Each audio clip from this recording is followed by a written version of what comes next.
Chapter 254. South America, Hydra Headquarters. In South America, Hydra's political influence was deeply rooted, and even its military strength was extraordinary.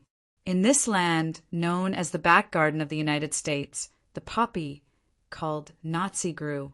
Under the protection of the shield controlled by Hydra, it was like a cancer, growing stronger day by day.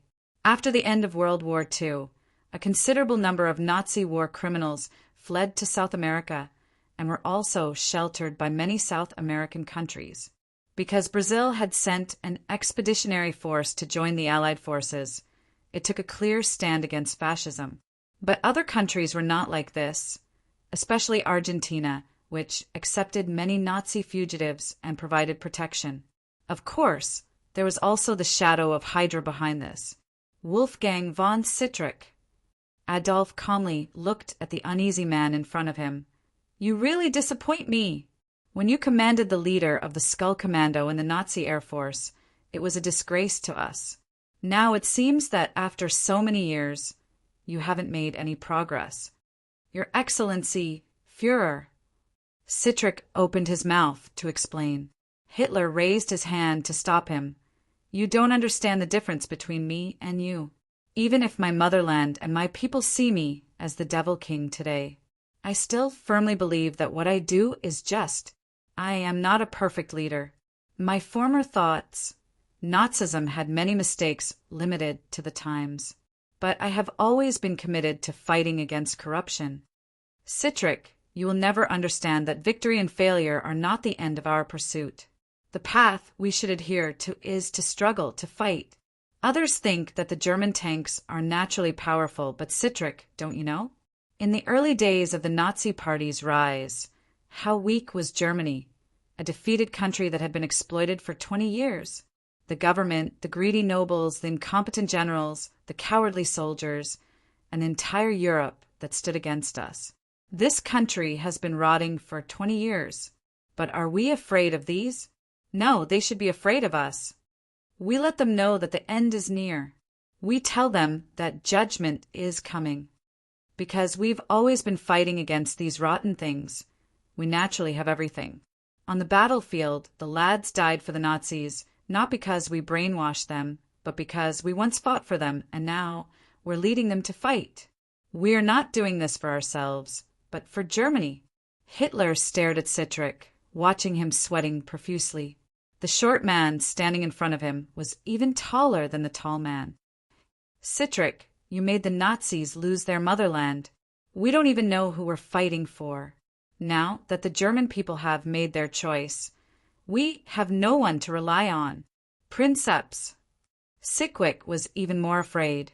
Although Hydra was under his control, this unarmed man magically had the power to frighten him. Hitler put on his old military cap and, ignoring him, pushed open the door and went out. Citrick's hands pressed on the gun at his waist several times, but his trembling hands and the fear in his heart prevented him from making up his mind.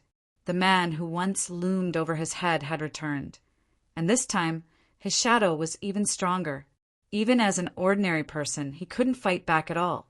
The door was already full of Hydra agents, and they looked at the familiar man standing in front of them. Loyal soldiers of Nazism. Hitler gazed deeply at the soldiers who followed his ideology. He lowered his head for a moment to hide the tears in his eyes. "You have fought for me long enough. Today it is my turn to fight for you. I will stand up and create a new world for you, a world under the sun.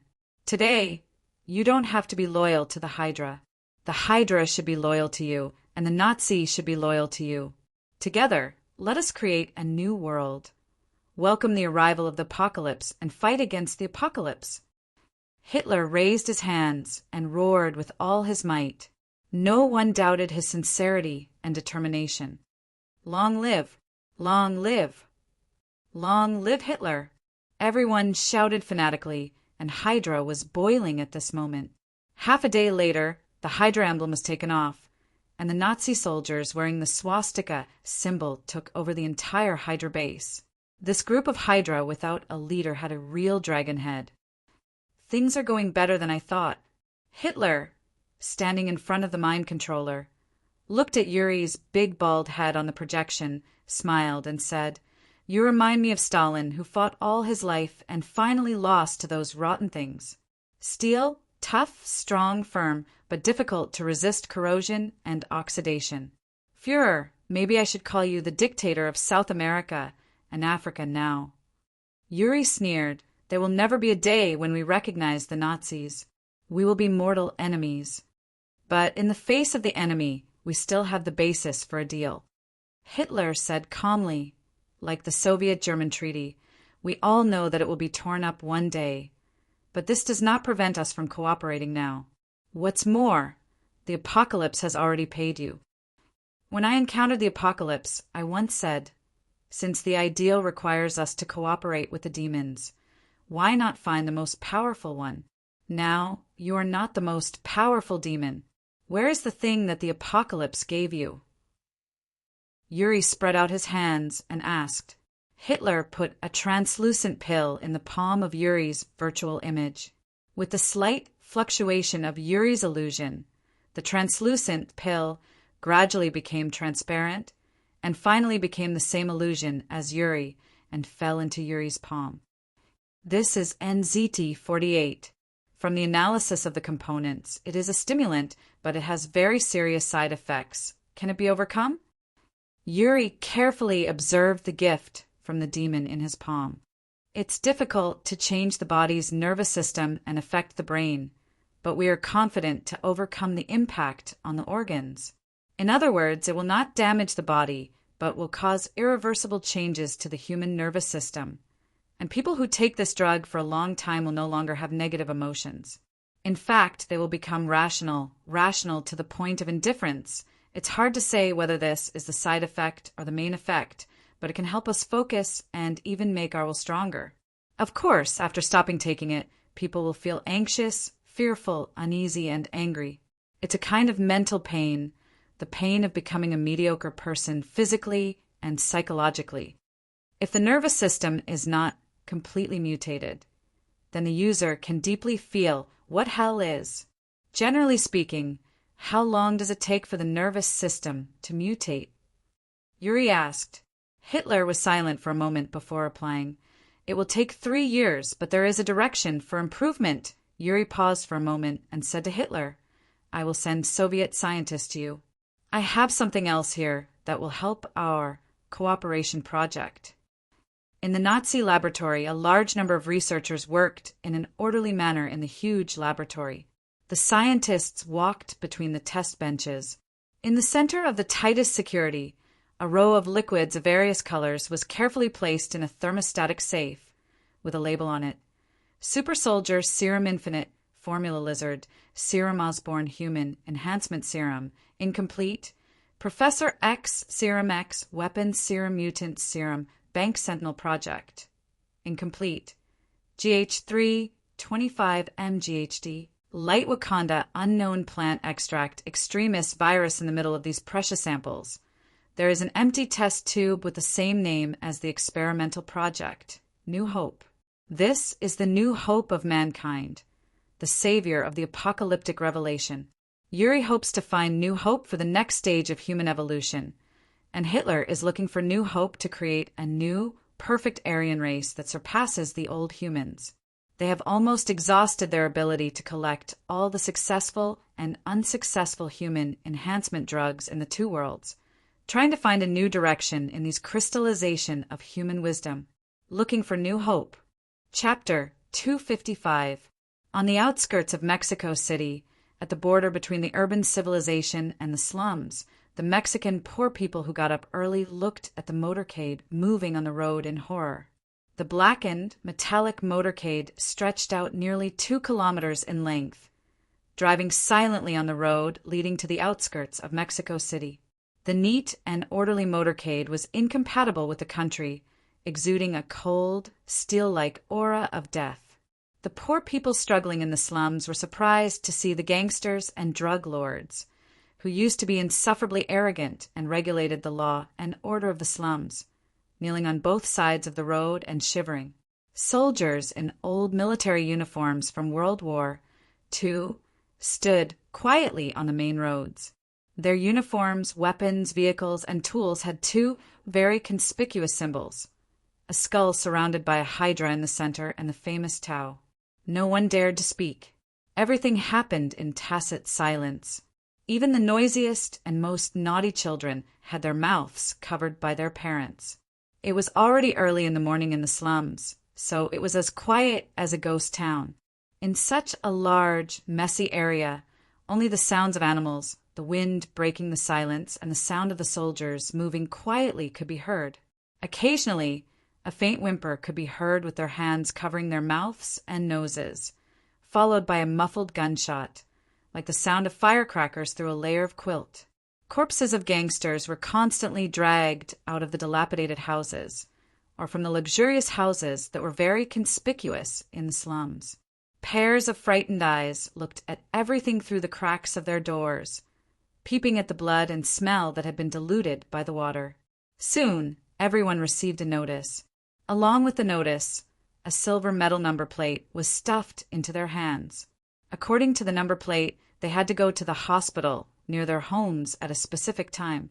The hospital was a small military camp that had been quickly built. No one had any objections. They obediently obeyed the huge, terrible, and dangerous machine in front of them. They obeyed the cold, mechanical system. The priest of the Cathedral of Our Lady of Guadalupe held up a Bible to stop the strangers who wanted to break into the church. "What are you doing? This is a church. The Lord does not allow you to bring guns in. This is the holy place where the Virgin rested. It is not a place that you can desecrate." The priest thought that he had encountered gangsters who did not abide by the rules, so he bravely went up to them and scolded them. In this place, where the Catholic faith had a deep foundation, priests had more power than the government. Even the gangs and drug lords had to show their piety and humility. Of course, this had nothing to do with kindness or faith. It was the powerful power that dominated the spiritual world. It was the power of the Catholic Church in this land that made them fear it. But when a small man standing in the middle of the group raised his head, the priest showed an expression that he would not have even if he saw a demon. He widened his eyes and pointed at the small man in horror, his face pale with fright. The determined priest followed the footsteps of the little man and retreated step by step. Shock, fear, and despair flashed across his face. "You know me." Adolphe lowered his head calmly and asked the priest who had collapsed on the ground, "Emo, devil." The priest couldn't breathe and pointed at him with a trembling finger. "I commanded millions of heroes, but now there is no one left. I once swept through the 3 continents, but now there is no place to stand. Jesus is far better than me. He did not have a single soldier, and he did not occupy any land, but his kingdom is built in the hearts of millions." Adolphe looked at the statue of the Virgin Mary and sighed. Napoleon was a great hero.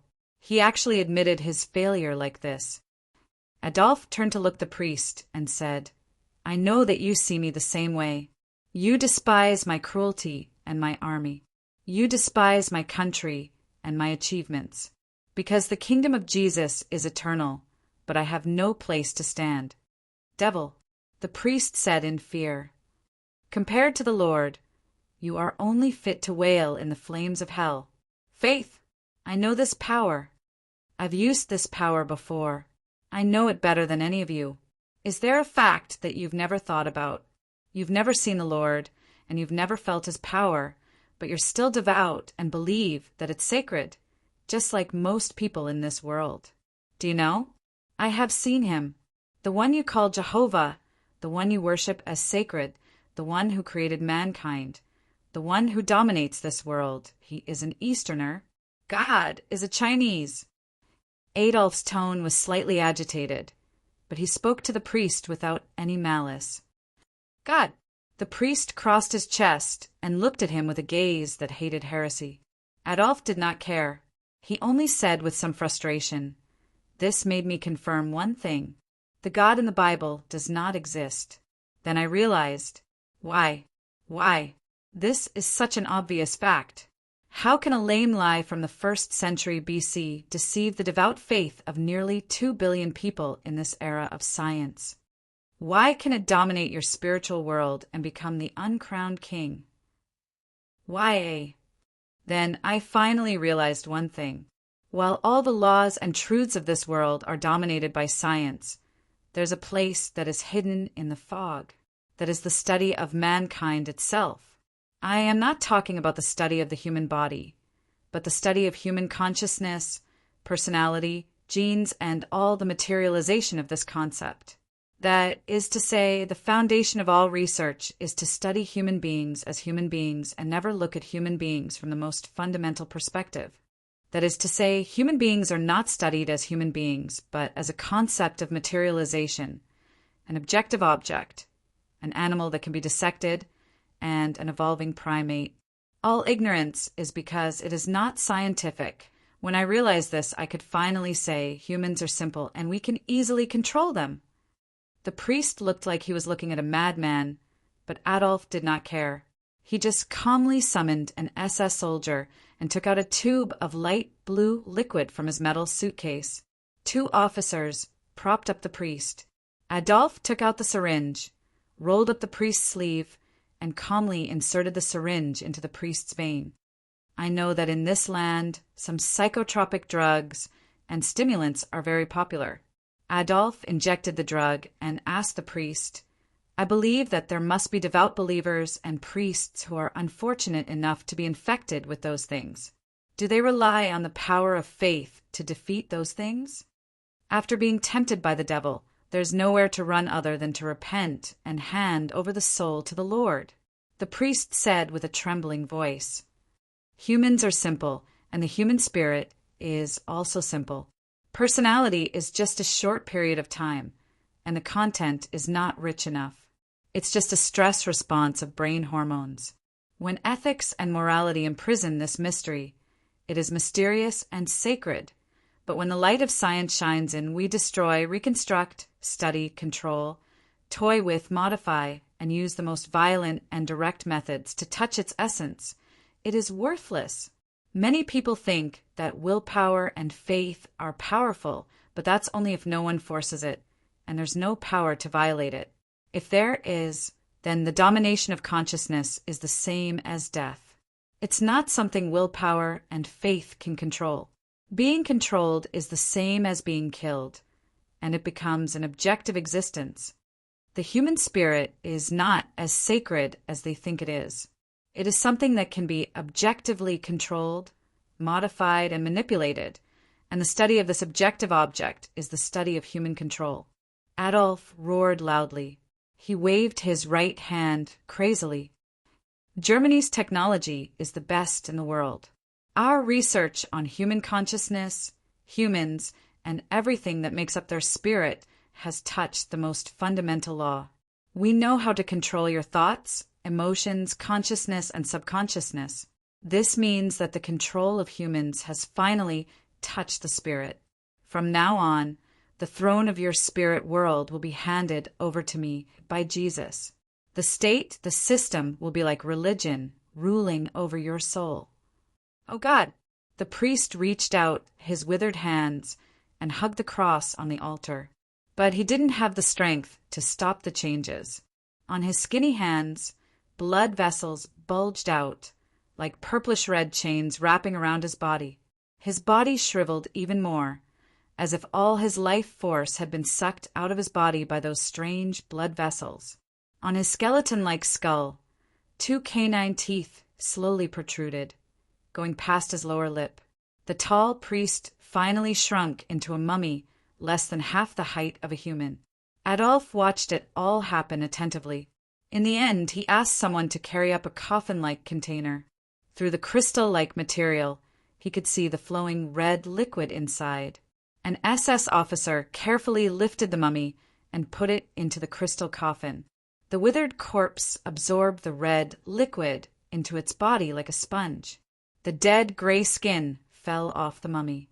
Miraculously, it swelled up again as if it was full of life. The ruddy skin broke free from the dead shell. A tall and handsome young man, like the priest when he was young, but even more handsome, broke free from the crystal coffin. He kissed Hitler's toes devoutly, looking at Hitler as if he were his own father.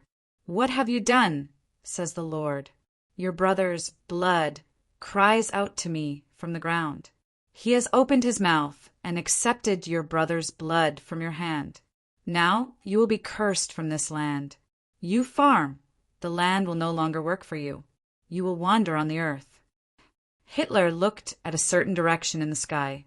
As if he was prophesying, he chanted in a hymn, "You are the Alpha, you are the Omega, you are the beginning, you are the end, you are the present, you will always be in case sighting." In the deepest part of the Earth's space-time, Chun-Ong watched it all happen with great interest. In the Nazi Hydra base, the remains of a large number of German soldiers who died in World War II were excavated by the SS. These remains, with only DNA left, were placed in the same crystal coffins. Hydra even opened the blood bank established for scientific research and blood transfusion during World War II, injecting the genetic material from World War II into a mixture of blue and red petri dishes. With the injection of the drug, a German soldier who had been decayed into a mummy suddenly took a deep breath, and his body peeled off like a shell. One by one, the corpses sat up again, and with the injection of the red liquid, they quickly plump up. Hitler watched it all happen, and he trembled as he watched it all happen. Today, war has become a mysterious science, a distant news, a concept that exists in people's minds. Most people in the world don't understand war. Some people think they do. In Afghanistan and Africa in the Middle East, they think war is around them, but it's not enough. They mistakenly mistook turmoil for war and forgot that when a nation or a country was on the brink of life and death, the kind of struggle with everything they had, war was not child's play. War was not holy, nor was it evil, but it was a necessity. Now is the time of necessity. I brought war to this world, not for war itself, but for what is behind it, the thing that is vital to us, the determination to survive. If we lose our humanity, we will lose a lot, but if we lose our bestiality, we will lose everything. War will become a very natural thing again, and it is the most necessary thing in daily life. War is life. Heil Hitler. In Brazil, in Chile, in Mexico, in Uruguay, in Argentina, a terrible system slowly operated. Under the control of this system, the old, the dead, and the corpses were first injected with diluted blue drugs, then the daily drinking water of South Americans, the drugs of patients in hospitals. In this poor, chaotic continent, the government carried out a crazy plan with unprecedented efficiency. The corpses from all over the world stood up again. Hitler looked silently at the gift that Chun-Ong gave him. On it was written in beautiful cursive script, "For the Lich King." "Ice magic box from Asgard. Ice is your throne." Z-Virus, G-Virus from the Umbrella Corporation. "Death is your dependent." Time Gem from Thanos. "The past will eventually decay." Technology Matrix, Intelligent Reconstruction of Material Control Authority from the War Messenger. "And you will be crowned king." Chapter 256. The situation is really bad right now. Even Stark is pressuring me. Director Nick pushed open the office door and said to the guest, "Now the world is increasingly divided into 5 camps, and the cracks between them are deepening. In order to protect themselves, each political body is closing itself off. The human world has never been so divided." Nick looked at the map hanging on the wall facing the door.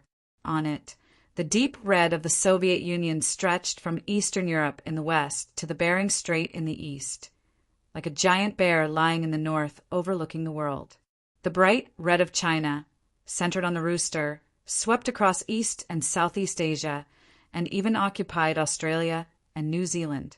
The light red of Europe, from Norway to the Mediterranean rim, included the essence of the entire Europe. The Red Alliance of the IPL firmly controlled the entire Eurasian continent, and its tentacles extended to the 5 continents and 7 oceans. Just looking at the map was enough to make people breathless. Only some parts of the South Asian subcontinent and the Middle East were still struggling in this red ocean. God bless, the IPL is not united internally. They have different development routes, so the military alliance between them is not strong. The European Communist Party has no intention of conflict with us, and China has no interest in us at all. Only the Soviet Union has been putting pressure on us. But fortunately, their focus of expansion is on the other side of the Tesseract. The guest didn't seem to be happy. He just said calmly, "This has seriously affected our relationship with our ally, the Asgardians." They said that the madness and the tendency for war that humans have shown in the universe, and their self-destruction has terrified the world. Many races have a negative view of us. But that was done by the Soviets, and we are their natural allies. Nick retorted. Positions change all the time, but race is the only one. Nick, you can never change the fact that we are all humans. In their eyes, we are all the same. Although the evil forces under the Thanos are unlucky, the coldness, cruelty, and ruthlessness that humans have shown have made the forces of justice in the universe feel uneasy. The guest sighed. The Soviets are too capable. They have bathed the entire star field in blood, and they are becoming more and more terrifying. The Asgardians warned us that every Soviet is beginning to show the temperament of the deep and ancient evils of the universe. They are abandoning everything in order to survive. Beyond the huge red area, the blue that symbolized freedom in North America and England was squeezed into this small area on the map. There were small areas in Africa, but the larger areas in South America and Africa were occupied by a kind of steel, greenish-black, like the color of the Iron Cross emblem. It was close to Mexico, close to Egypt, close to South Africa. The Nazis who have made a comeback are insane people that have never appeared in human history. They have extended their hands into the most taboo areas in the field of science, such as race, genetics, anti-ethics, and resurrection, mutants, viruses, mutations, radiation, and biochemistry. Every evil that humans can imagine has been exploited to the fullest by this government. They have truly become a scientific country, trampling on the dignity of humans, researching how to enslave humans. The two people in the room suddenly fell silent, and the uneasy air spread in places where they could not see. A government without a bottom line is terrible. We have no way to deal with it, except for war. But the most impossible thing is war, because we can't afford it anymore. Nick recalled the quarrels in the meeting again and again. Today, when international trade and globalization were completely bankrupt, all the principles and political systems that the United States adhered to had lost their economic significance. If they did not want to be completely dragged into the abyss, they had to come up with a new set of methods. Methods that everyone knew. Totalitarianism, authoritarianism, dictatorship, big government, imperialism, there were many words to describe it, but the core would never change control. Stark and the Department of Defense have almost shed all pretense of cordiality. Nick suddenly sighed. As expected. The guest said coldly. Nick lay on the chair and looked up at the patterns on the ceiling. His eyes were unfocused as he said, "The Department of Defense wants to merge Stark Industries." They ordered Tawny to hand over the core technology of the Iron Man armor. That's throwing away his family's ancestral grave. The state taking away Stark Industries is probably one of the top 3 things that can anger him. And among the people who can blow up those soldiers, Stark is definitely in the top 3. And this time he is not fighting alone. He has the support of almost all large companies. There can be many cores of democracy, but the power of the empire belongs to only one place. If the Department of Defense gets the control of Stark and other large arms companies, then the bureaucrats and the system they represent will expand infinitely and eventually include everything. And if Stark wins, then the country will become a huge trust company. All small companies will have no need to exist, because the country is the union of one or several companies. The guest's tone was cold and even cruel. This is a war between consortiums and bureaucrats. The middle class is destined to be cannon fodder. Then he asked with a hint of ridicule, "What about Captain America's attitude? Now, he is representing the people. He doesn't like either of them, but he has no other choice. This is the most painful struggle I've ever seen him. Both sides are fighting, and he's tearing apart his cherished freedom and rights, but I can already feel his choice." The guest didn't ask the answer that Nick didn't say because there was no need to think about it. Then civil war is imminent, and it will be the most cruel war. The war will be limited to the smallest scale. Nick replied, "Because we don't dare to start a war at all. Whether the parliament ousts the president or the president dissolves the parliament will determine the future direction of the country. I will do my best to eliminate other interference, and the outcome of everything will be decided by the Avengers. I have obtained the support of the professor and will do my best to ensure that this civil war will not expand. The Asgardians have also expressed their neutrality. Thor and the Hulk will not participate in this war. Now, we still need your support." Nick stood up and looked into the guest's eyes. "Now support? Or oppose? Control the scope of the civil war." The guest asked, "Why do you have such a crazy idea?" Nick replied firmly, "Because the Avengers have two of the best leaders. No matter what their stance is, they will not destroy the whole country. This will inevitably trigger a full-scale response from the Nazis. The Soviet Union, Asgard, and even China may participate." The guest was still reminding Nick of the absurdity of his idea. "This is exactly where our duty lies. I will open up the fairest battlefield for them and keep all interference out of the battlefield. Now that the X-Men support me and SHIELD supports me, I need more power to shelter them from the wind and rain." Nick replied loudly, "What if it is apocalypse?" The guest was not moved by his generosity, but asked the most deadly question. "How do you rule out the influence of apocalypse?" Nick was silent for a long time before he raised his head. "I need your attitude to prove it to you. If you can fight against apocalypse, the Guardians of the Galaxy will support you on behalf of 1/3 of the civilizations in the galaxy." The guest pulled down his hat, revealing the face of an ordinary American. It was the hybrid of Spartoi and human, Star-Lord. Chapter 257. Star-Lord followed Nick to the basement of the SHIELD base. The sinking elevator ran very smoothly, but the speed was not slow at all. Star-Lord silently timed in his heart until 10 minutes later, the door of the elevator opened. At 1,500 meters, Star-Lord instantly calculated the answer in his heart. This 1,500 meters underground building is composed of alloy, plastic, and carbon fiber materials, and it seems to have a strong ability to adapt to deformation. Star-Lord estimated that if he wanted to threaten such a base, nuclear war, solar storm, biochemical disaster, and world war would be very difficult. At least a meteorite of more than 10 tons would have to hit it head-on.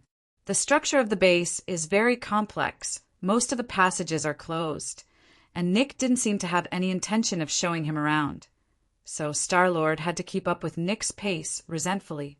After passing through several gates that looked very ordinary, but made Star-Lord instinctively feel like there was a light on his back, the two came to a circular laboratory.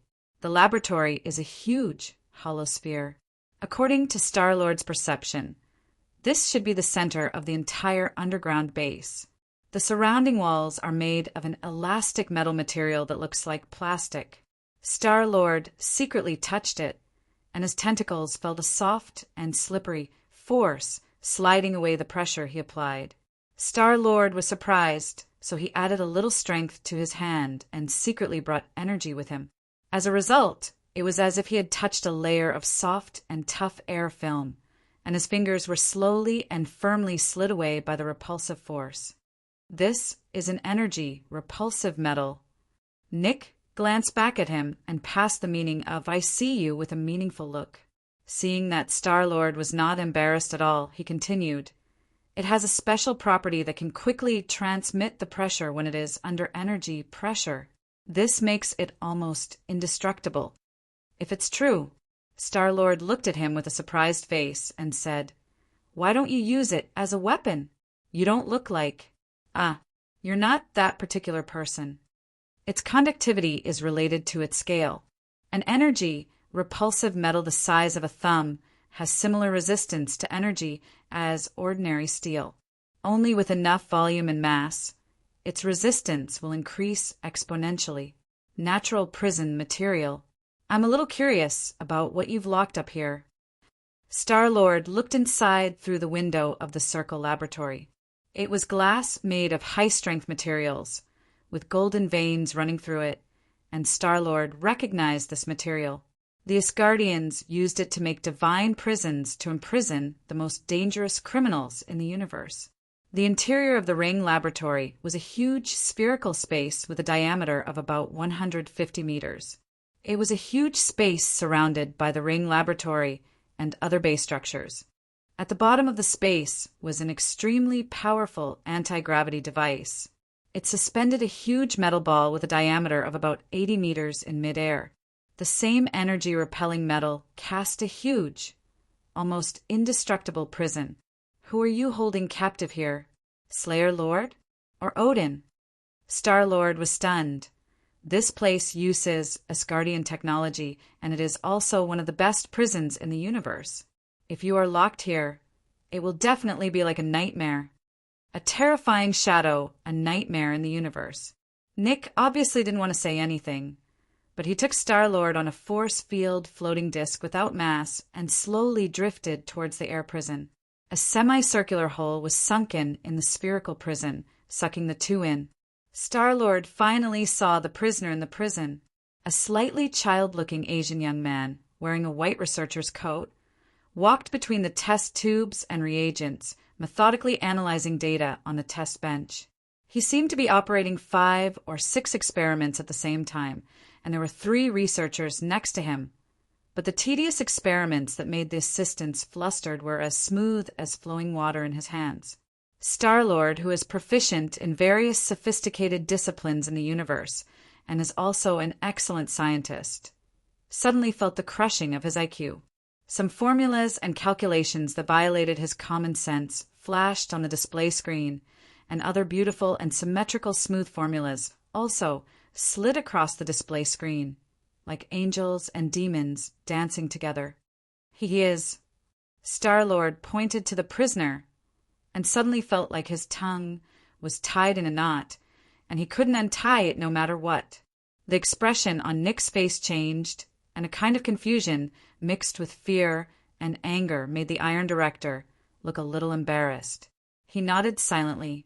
I don't know if this is a miracle or a conspiracy, and I don't know if this is an opportunity or a trap of the Demon King, but it just appeared like this. In the previous civilization era, in the era of Apocalypse, mutants and humans fought against Apocalypse together, but they were destroyed by the 4 horsemen. The professor has been looking for ways to fight against Apocalypse, but he found that we don't know him at all. Who is he? Where did he come from? What is he going to do? The most feared thing is always the unknown. Nick pointed his finger on the transparent cage and motioned to Star-Lord. In the end, SHIELD completed him. The Apocalypse clone, the man who calls himself Chen-Ong, impossible. Star-Lord didn't believe Nick's words at all.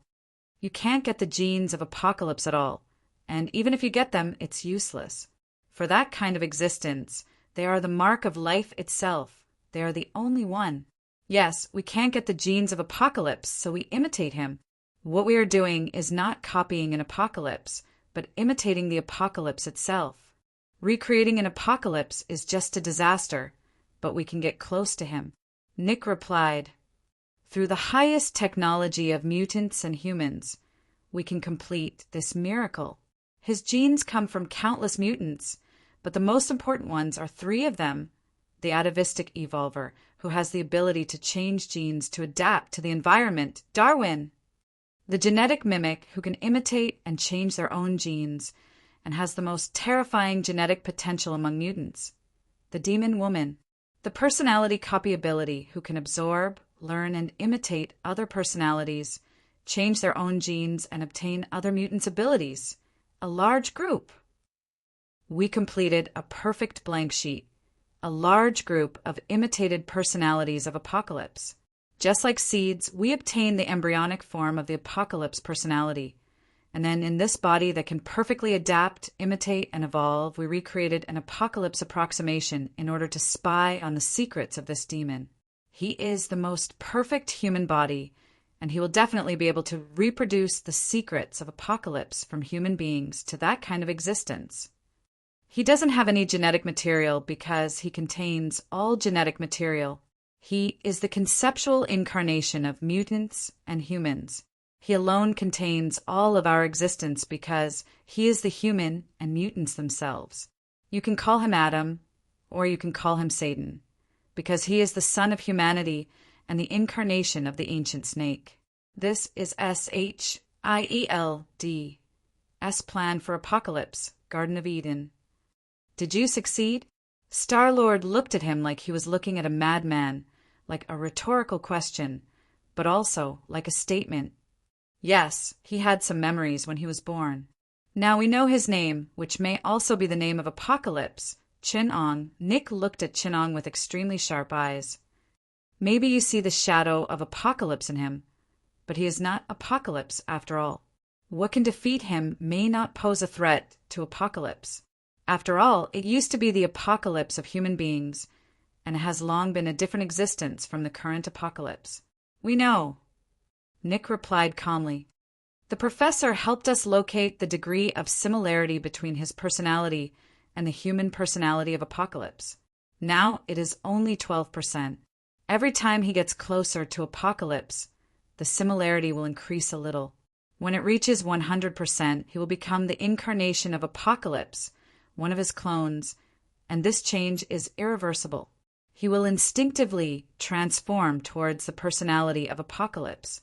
The closer he gets to Apocalypse, the stronger his power will be, and eventually to the point where he can easily destroy us. At that time, Apocalypse will come to him and destroy everything. This is a warning. Yes, this is a warning, but we have no choice. Against Apocalypse, he is our only hope. Nick sighed. The professor told us the secret of how to control the personality of Apocalypse. The key to controlling this personality change is himself. His own personality is like a lock. The stronger he is, the slower the Apocalypse will be. We are using the human personality of Apocalypse to limit the current personality of Apocalypse so that he can still maintain a human posture. What about his current attitude? Star-Lord suddenly turned to ask Nick. Adam, the clone of Apocalypse, has a friendly attitude towards us. His human personality is being rapidly perfected, and we are also helping him perfect it. Nick replied somewhat bitterly, This is not like SHIELD, S style. I would like us to slice and dissect him, but he is not someone we can control, nor is he someone we can offend or provoke. Apocalypse may not be unaware of our plan. Most of the reason why SHIELD can successfully implement the Garden of Eden project may be that Apocalypse is also curious about this plan. Come on, I'll show you the consequences of losing control of the plan. Nick said with a sneer, facing the God who may have created mankind, what kind of terrible consequences will human blasphemy have? The door of the laboratory slid open in front of the two, and Nick's speed was not slow. As one alloy door after another opened in front of Star-Lord, the two began to enter the other side of the base. The closer they got, the more Star-Lord could feel some information revealed by the subtle traces around him. Chapter 258. Star-Lord discovered that the entire underground base is divided into left and right parts with the road from the entrance to the floating cage as the central axis. Unlike the core area where there are traces of new construction, the right half of the area Nick took him to has obvious traces of long-term use. It seems to be a base that has existed for a long time. But now, this base has been destroyed. At first, there were some large metal structures that had been distorted by heavy blows, some doors and walls that were not obviously deformed, and traces of modification could be seen. There were also people working inside. As Nick went deeper, Some mottled traces gradually could not be hidden: the distorted door frames, half-melted water pipes, and deformed metal walls. These alloy and concrete wall columns, with a thickness of more than 10 centimeters and even tens of centimeters, began to show signs of tragic damage. Some broken, twisted, and torn metal frames made Star-Lord feel like a large war had taken place here. Gradually, some more obvious traces appeared in front of Star-Lord: the burned and melted walls, the huge steel bars inserted upside down on the ground, the alloy doors that were slapped into the walls, the torn metal debris, the exposed wires, and the bloodstains sprinkled on the ground and on the walls. A huge gap with a diameter of nearly 10 meters passes through several rooms in front of the two of them, and the whole is like a meteorite crater to the next floor. Walking inside, there is a huge hole. Half of it is the exposed underground base building, and the other half is the underground rock layer. In the center of this hole, where there should have been a building, there's nothing. Did the Avengers come here? Star-Lord was shocked. After saying that, he keenly noticed half of the reddish-gold fragment. He walked over and kicked the metal fragment out. The more he looked at it, the more familiar it seemed. He picked up the remaining half of the metal plate and put it on his face. Other than some deformed parts, he found that the rest of the metal plate was just enough to support his face. This was Iron Man's armor mask. Star-Lord put down his armor and said in a tone of sudden realization, "They really came here! This is a fiasco. I almost died here." Nick half-squatted in front of a human-shaped pit, gently wiping the dust on the ground with his hand, and said, "That is a painful memory, but what makes you even more painful is that your survival is not because of resistance, nor because of God's blessing, but because the enemy thinks that you are lacking sighting. You know that, and so does the enemy. I've been a devout believer in the gospel of God since I was young. I've doubted, I've been bewitched, and I've even been disdainful. You know how easy it is to lose hope in the world as a special agent, but I've never lost hope. When I discovered the slave tattoo in our genes, I was furious and humiliated. I even gave up on myself and wanted to deny the sanctity of the Bible. I wanted to acknowledge science and pick up the weapons of freedom, equality, and science. That way, I would have a reason to fight against God. I didn't want to acknowledge that the high and mighty person who regarded us as ants was God. Maybe God is just using him to create, bless, and punish humans, but only when you get close to him will you feel despair. Only then will you truly be sure that he is the one who can destroy your faith, a living proof, as Satan. I don't believe in God." Star-Lord raised his head and said, "I'm sorry, but my dad is an alien. God doesn't seem to have anything to do with me. There is no made by Skynet in my genes. I have seen many real gods, and they only make me feel awe for their power. So I don't understand these things. One day you will, just based on the human half of you." Nick clapped his hands and turned his head to the other side. "Don't you want to see how the disaster happens? Then come on." Star-Lord and he came to a small room, and on the other side was a larger office. The people inside were busy in front of the computer, making the most detailed gaps in some videos. They checked some inexplicable videos frame by frame. When Star-Lord turned around, Nick had already turned on the projector on their heads. On the opposite light screen was a laboratory surrounding the culture nest. A group of white coats were running around, shouting silently at the screen. Inside the culture tank, there was a humanoid shadow. In fact, Adam is our second clone. There is an earlier blank clone before him, code 666.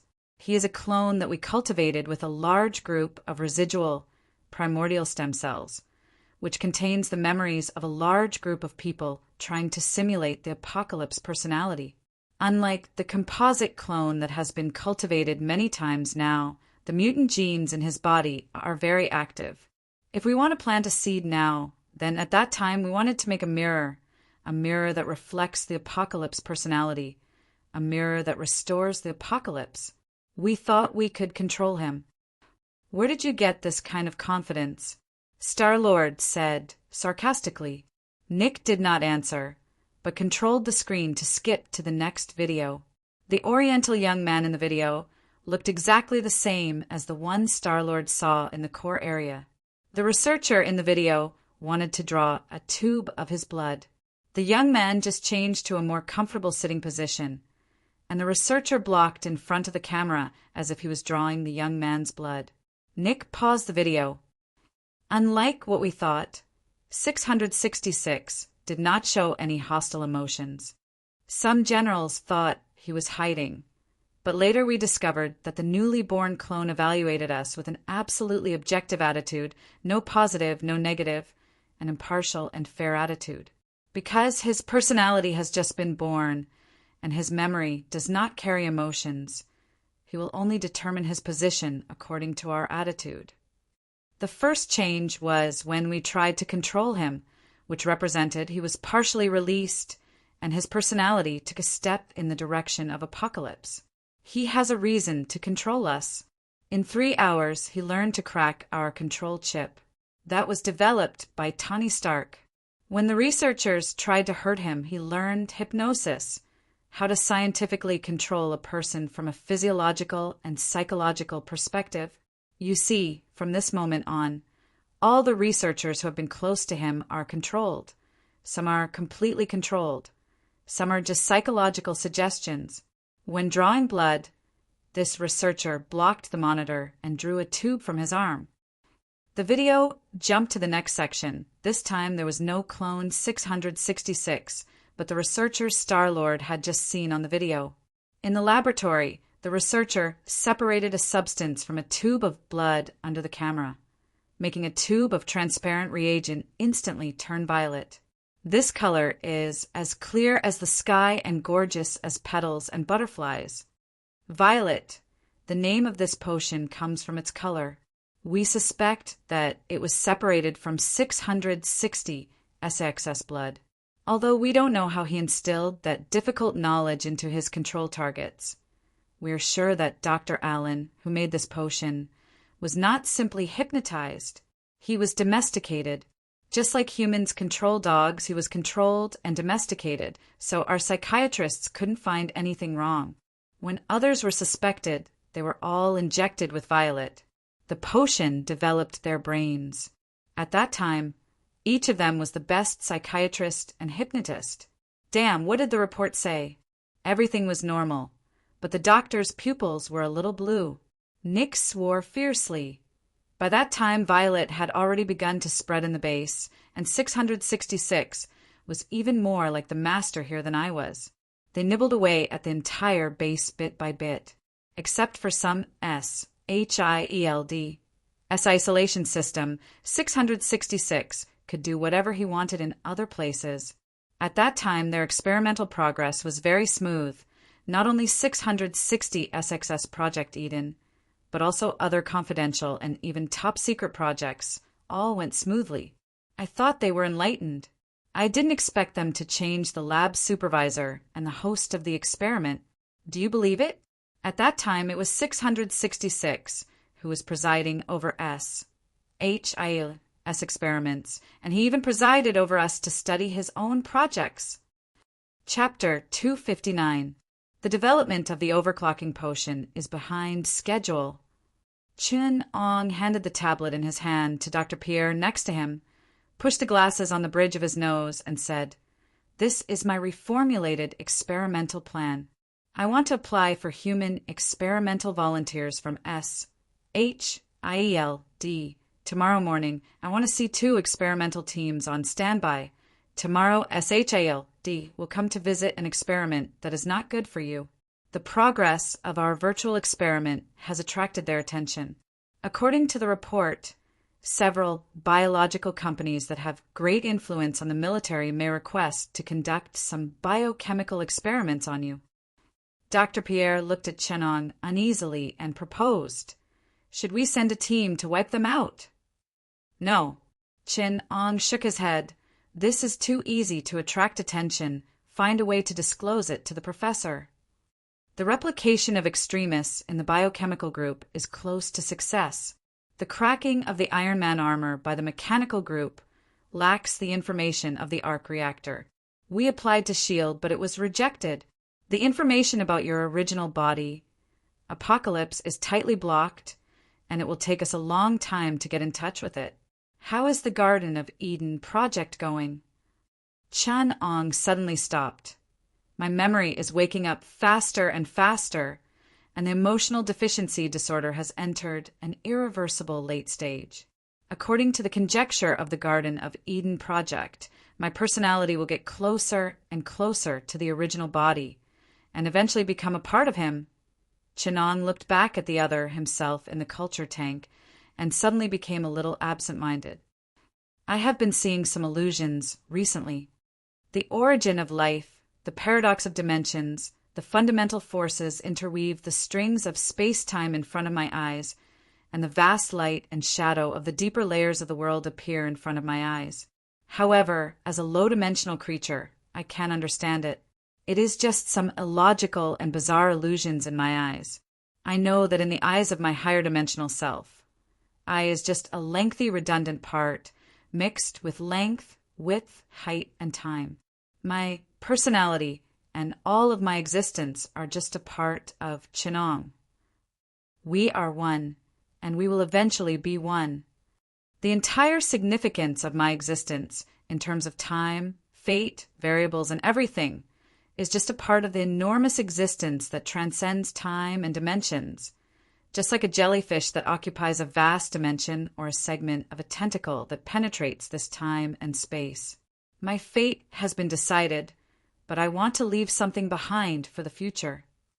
Chun-Ong calmly looked at himself in the culture tank and asked, "How's the preparation for Project Garden of Eden coming along?"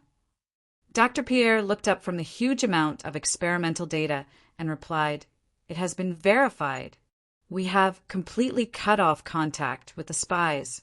We have also ensured that after we are exposed, they can immediately take over the plan and ensure that your clone can be successfully completed. We will make SHIELD believe that researchers who have used the overclocking potion will have light blue pupils. In Project Garden of Eden, your code name is 666, Ancient Snake, and the code name of the overclocking potion is Wisdom Fruit. What will the code name of the clone be in the second phase of the project? Call him Adam." Chun-Ang's experiment was progressing in an orderly manner, but he knew that there was not much time left for him. SHIELD would eventually find out that the base had been infiltrated. This time would not be too long. Chun-Ong estimated that it should be about 1 to 4 days.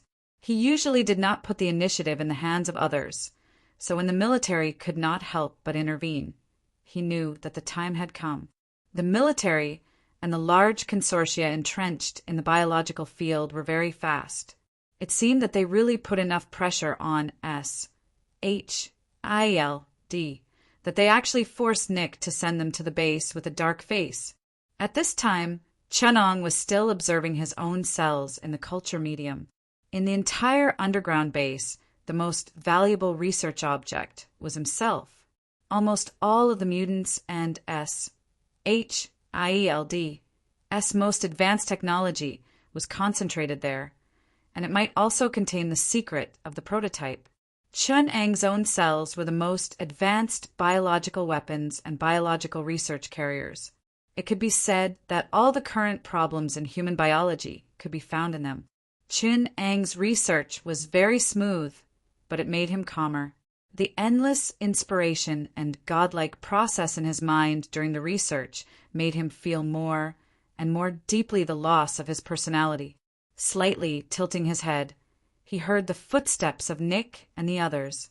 Chun-Ong sighed, put down the glass in his hand, and fastened the button of his white coat. "I am becoming more and more like the prototype, and more powerful. I don't understand this world. Why are there always people who like to seek their own death?" Just as Chun-Ong was tidying up his appearance, Nick also pushed the door open at the same time. His black trench coat was tight, and the blindfold covering his left eye was still so conspicuous. The two's eyes intersected for an instant, and a trace of doubt flashed on Nick's face at that moment. The pupil of his remaining eye contracted, and even the blind eye felt the pain of the phantom limb. He reflexively put his hand on his waist, and his face was as ugly as death. The military representative next to him did not notice anything wrong. As soon as he stepped into the laboratory, his eyes could not help but look in the direction of the laboratory's nutrition tank. "Where is the test subject?"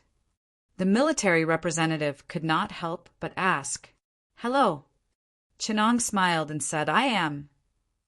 Only then did the military representative turn his eyes to Chinong, who was wearing a white coat and dressed like a researcher. This somewhat racist white man was obviously a little blind to Asians. He squinted his eyes and looked for a long time, but he was not sure if this was the extremely dangerous and untouchable apocalypse clone mentioned in the information. He stared at Chinong for a long time before turning to Nick and said, "Director Nick, we question the safety of the test subject in your custody.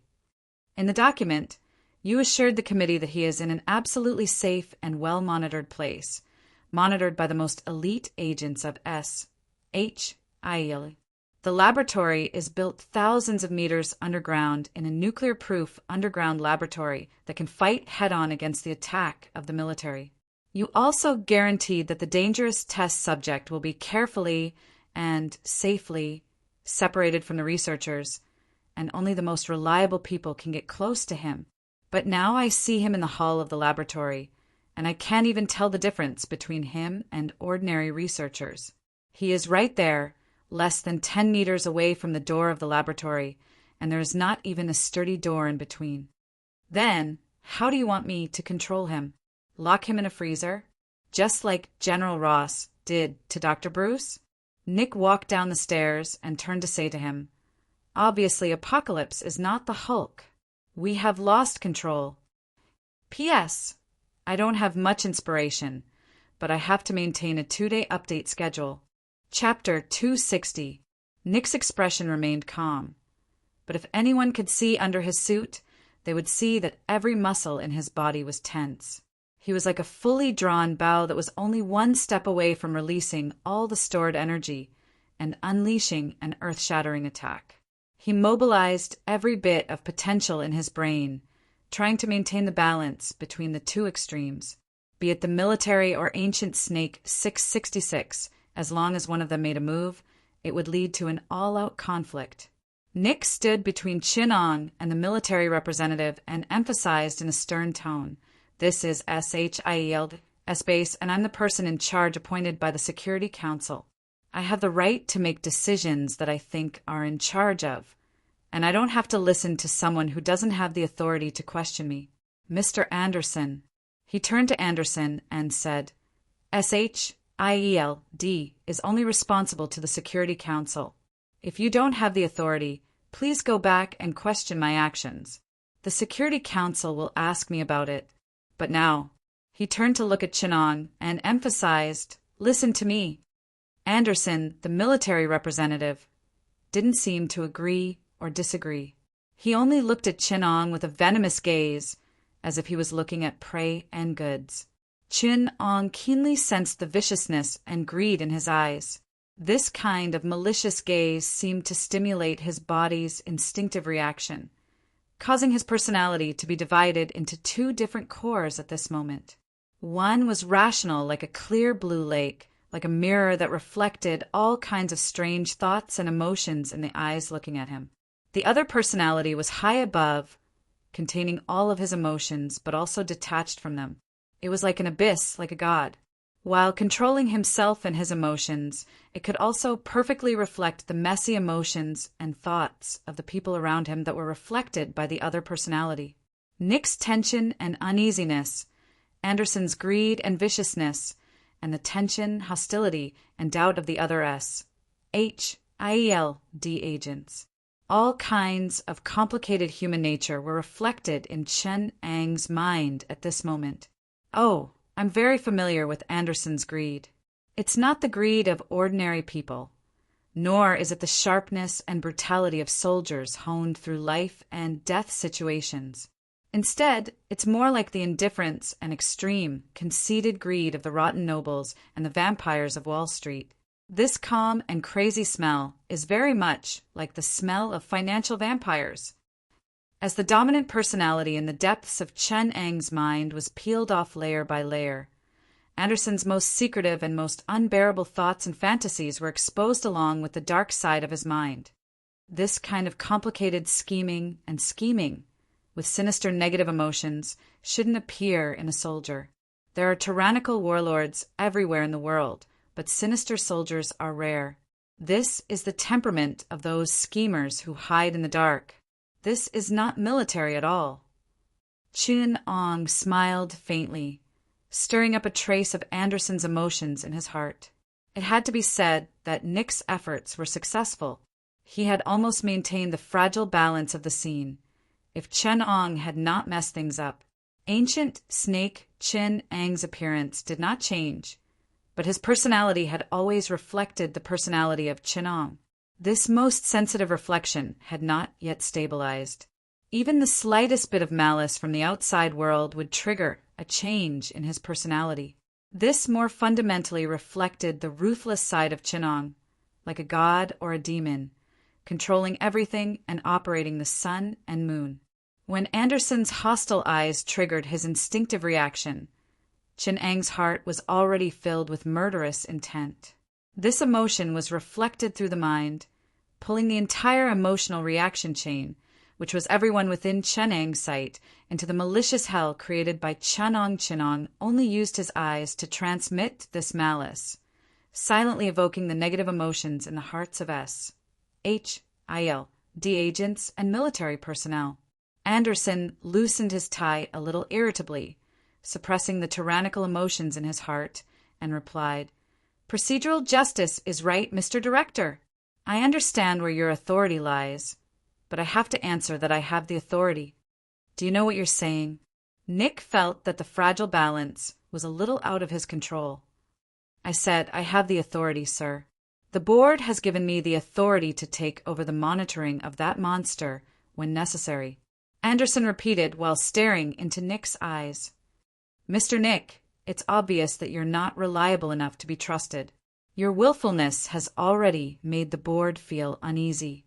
No report, no permission, no request, you're acting on your own.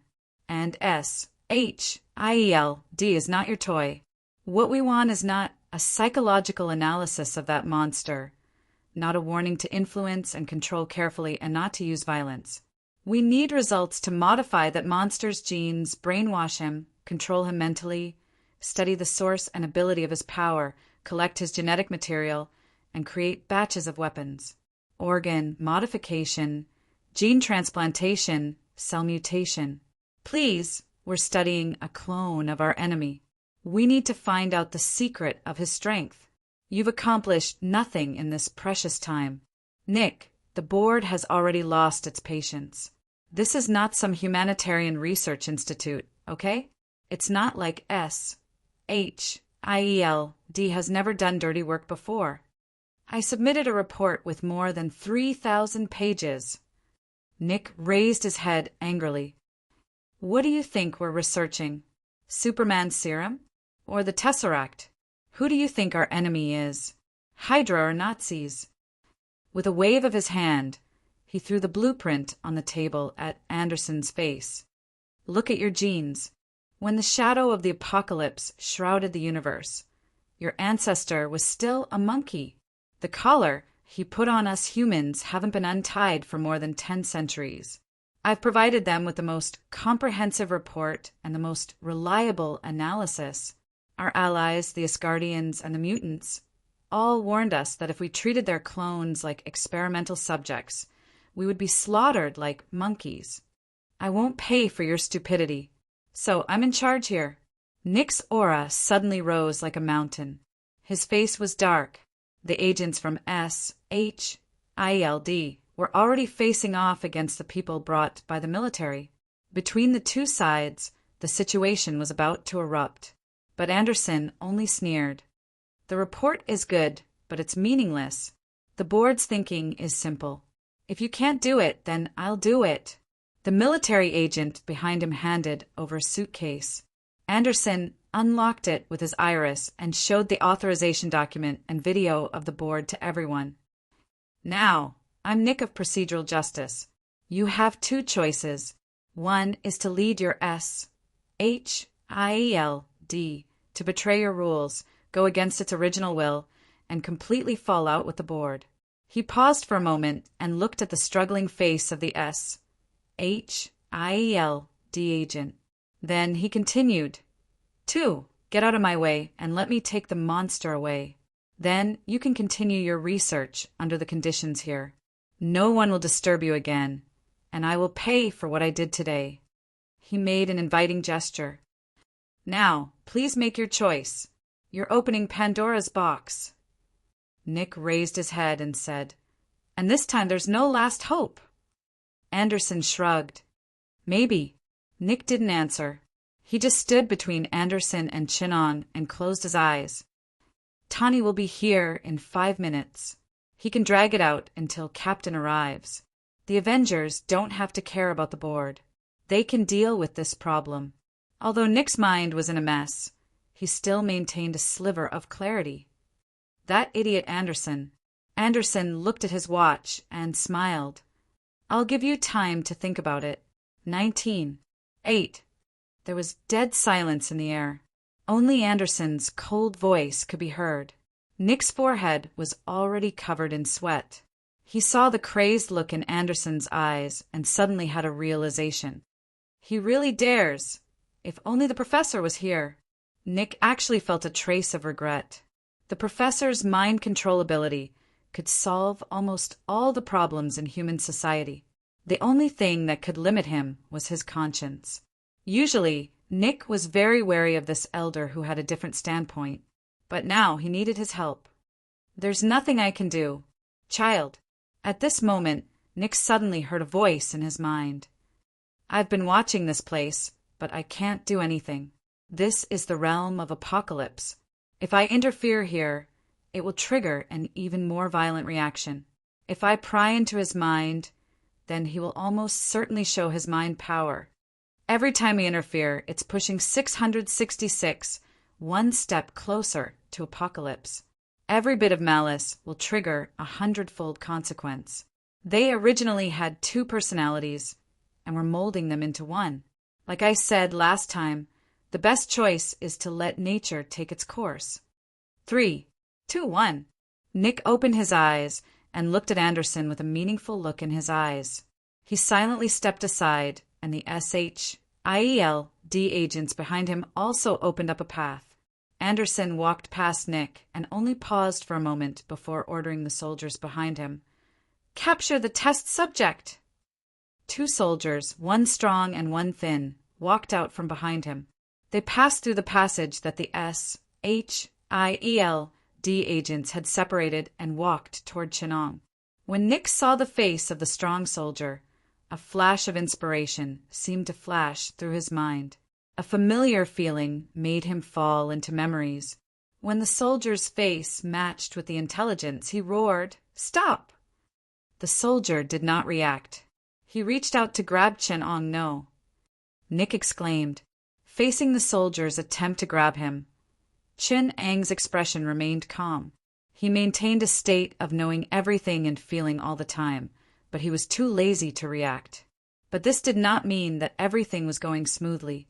The researcher behind Chin-Ong pulled out 2 modified Colt 2000 pistols from the back of his white coat. The boiling blue flames in his eyes seemed to be burning his life. He leveled the pistols and pulled the triggers with the hand speed of an excellent gunman. 2 bullets shot toward the eyes of the 2 soldiers. One drilled out from the back of the head, while the other was flashed by the strong soldier and embedded in his brow bone. But the researcher did not stop the shooting.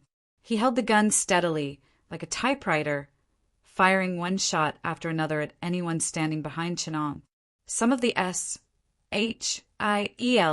agents had their skulls blown off, while other soldiers from the military were shot and fell. One by one, in slow motion, the researchers standing behind Chinon pulled out all kinds of weapons from their white coats as if by magic. Some were firing, some were firing. They easily harvested one life after another. Bullets and ricocheting bullets intertwined in the air to form a beautiful net of fire. It was filled with the beauty of mathematics and physics. If someone could calculate it, they would find that the bullet marks in the entire laboratory followed the most beautiful mathematical rules, maximizing the killing and power of the bullets. It was very scientific and very violent. The scientists and doctors who wore glasses and had dull expressions on their faces were calculating the bullet trajectories coldly.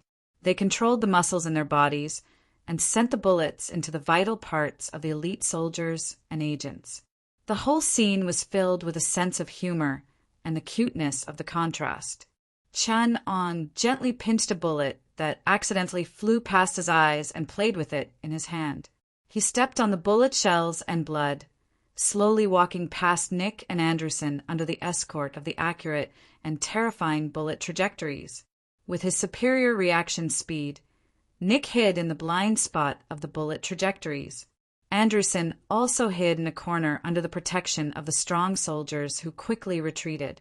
When the bullets hit the big man's body, they were deeply embedded in his muscles and were soon squeezed out by his recovered muscles. Anderson was almost scared out of his wits. He looked at Chun-Ong with a crazed look in his eyes. When he saw Chun-Ong had already stepped out of the laboratory, he shouted at the top of his lungs, "Bronsky, catch him!" To be continued. Chapter 261. When Anderson called out Bronsky's name, Nick's desperate voice stopped him. "No, Anderson, you idiot!" Following that, a string of obscenities that only the worst gangsters in Brook would use came out from the mouth of this famous man. Nick displayed his talent as a black man. In a short span of time, he had cursed Anderson's entire family, even tracing back to his deceased grandparents and the dog he used to raise when he was a child. But it was useless except to vent his anger. Bronsky's body had begun to swell. His muscles bulged like steel wires, bursting out of his military uniform. His green veins were like thick ropes wrapping around Bronsky's body from his neck to his neck. The strength of 1,000 pounds burst out from this monster's body. Roar! Although Nick was prepared to cover his ears, the sonic boom still made it hard for him to breathe. Anderson, who was caught unprepared, suffered a concussion. 2 streaks of blood mixed with brain matter flowed out from his nose. But Anderson still had a smug smile on his face. He looked at Chun-Ang's back as if he was looking at a dead man. Nick wanted to give him a kick, but he resisted the discomfort in his head and shouted at him, "You F asterisk King be asterisk starred! Do you think Hulk is invincible? I don't even dare to let Hulk near him. And you dare to let the abomination approach him? Is your brain filled with your mother's placenta? Do you think the military's chip control is that strong? Where the F asterisk CK did you get the courage to release an uncontrollable weapon like Hulk in front of a mind control master? Did the military send you here after 3 days of high? But now, Nick knew that it was useless to say anything. The abomination tore apart the remaining restraints on its body. Its head had reached the ceiling, and hideous bone spikes grew out of its spine, piercing through its skin. It looked like a demon. As expected, the abomination's first target was Chun-Ong. However, even though it was crazily destroying everything in front of it, it still couldn't make Chun-Ong turn around. In Chun-Ang's heart, the tyrannical power of the abomination's anger was exceptionally obvious. It didn't even need to exert any effort to control it. All it needed was to add a flame to its endless anger, and this monster would completely lose control. This wild beast relied on its body's instincts to avoid Chun-Ong, who made it feel fear and danger. Instead, it grabbed Anderson, who was beside him, and tore him into pieces like a rag doll. The mixture of blood and flesh splashed onto the body of the loathsome beast, making it look like a demon from hell. Its green skin gradually turned red with the baptism of blood. After venting the anger in his heart, this wild beast that only had the instinct to kill and destroy obeyed the guidance of his heart and tore down the walls of the base to open a path, killing his way to the surface. Nick struggled to stand up. He stumbled and followed the steps of Chin-Ong and the abomination as he rushed out. "Stark!" Nick lost his usual calmness and asked anxiously, "How much longer do you need to reach here? Damn it, it's completely out of control now. You only think of me when you're cleaning up your mess." As the elevator to the gate of the base descended rapidly, Tunny's voice finally sounded in Nick's earpiece. "Wow, did you start a demolition team in the base?" Bang! Following the loud sound of a heavy object landing on the ground, the 2 elevator doors of the base were blasted open by the shockwave, and the elevator cabins were completely distorted. The enormous kinetic energy that fell from a height of several thousand meters completely destroyed this road. Behind the gravel and dust caused by the falling elevator, 2 white lights suddenly lit up. First, it was a blurry red-gold metal helmet. Then, as the helmet approached, a complete set of armor full of mechanical and industrial beauty was completely revealed. Floating in the air, Iron Man glanced at the mess in the field with a slight surprise, then returned his gaze to Chin-Ong and the abomination. "You've caused a lot of trouble, Director Nick." Tawny looked at the big red man on the field and sighed. Red abomination, then turned to look at Chin-Ong. "Apocalypse's clone!" "Do you want to tear down Washington? Hulk and Apocalypse are probably the 2 most dangerous humanoid disasters on this disaster-ridden planet. SHIELD actually has their clones in reserve, and 2 of them. The professor is on his way. He can suppress the control of clone 666 on the abomination. Tani, you have to hold on until our support arrives." Nick said to Tani anxiously, "But Iron Man did not appreciate it. I'm always ready for this moment." Tani sneered in the armor. "It may not be that simple for Apocalypse and Hulk, but for just 2 clones, I'm already prepared." As he spoke, he waved at the abomination provocatively. This provocative action directly made the monster go crazy. The abomination folded the alloy door in front of him and slammed it into the wall next to Iron Man. Several tons of alloy door drilled into the depths of the wall like a cannonball, leaving a big hole as high as 2 people. The abomination's tremendous strength was not inferior to Hulk's, and even Iron Man was shocked. After quietly calculating the data of his battle armor and the abomination's reaction time, Tony's face turned ugly as he realized that if he only relied on the Mark 7 battle armor on his body, the abomination would only need a few punches to give him a concussion. "Fortunately, I work with my brain. If Captain comes, then he can't do anything." Nick Team Tawny didn't forget to discredit Captain America's style in this critical situation, and he felt powerless. "Now, I'll let you taste the good thing that Dr. Banner and I designed together. This is a weapon against Hulk. Listen to me, Veronica." Tawny roared at Jarvis while avoiding the huge stone thrown by the abomination. "Veronica." As Tawny's sound waves were transmitted to a satellite belonging to Stark Industries in the sky, a huge metal structure composed of hexagonal prisms automatically locked the underground base of S.D. Tawny seduced the abomination into the elevator shaft. He flew up hundreds of meters and then used a laser to open the elevator shaft next door and hurriedly got in. Chasing after him, the abomination, who was climbing up, suddenly felt a slight vibration. He reached out and broke the alloy wall to tear a big hole and get into the elevator shaft next door. But he heard a slight electric current coming from behind the alloy wall, followed by a powerful electromagnetic pulse gun. The abomination was hit in the face by the electromagnetic cannon, but it was only slightly dusty. He was completely enraged, but it was too late for him to react. The 6-pronged prism that came crashing down from the sky directly smashed into his body with unparalleled momentum. To be continued. Chapter 262. The metal structure with complex angles and curves forms a huge 12-sided cube with a strange structure. The new alloy, which is equivalent to 190 times harder than diamond, is tightly attached to the body of the abomination. The calculated curve distorts the joints of the abomination into a very twisted posture. Even though the heart is full of anger and killing, The abomination feels that the huge destructive power in its body can't be exerted at all. The solid cage doesn't leave a trace of space for it. The damn cold metal is tightly attached to its muscles, completely restricting the body's power and movement, locking it firmly. Anti-joints, anti-muscle movements. Every curve, every arc has been precisely calculated by computers and studied by human scientists. Iron Man is still adjusting it slightly through JARVIS to adapt to the body shape and body structure of the abomination that has just been calculated and analyzed.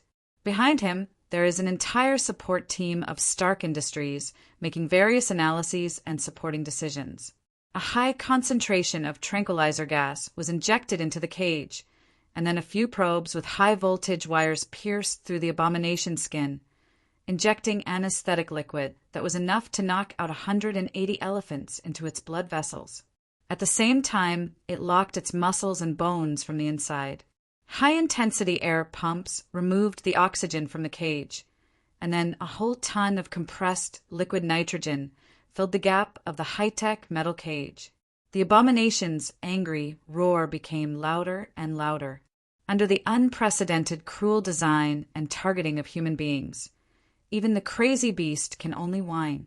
It could struggle a few times at first, but then it was targeted more inhumanely. The entire Veronica's 13 standard programs only used less than 5, and it completely lost the ability to resist. This is the power of science. Tawny smiled slightly and spread out his hands. This is the power of Veronica, which is worth $500 million. Of course, it only occupies a part of it. There are more exciting things to come, but it seems that it won't be used. No, I think the most exciting time is when you use this system to deal with Hulk. Chen-Ong shook his head and replied. Iron Man thought that Chen-Ong was satirizing them and sneered and said, No, you don't understand. This system was designed by me and Dr. Bruce.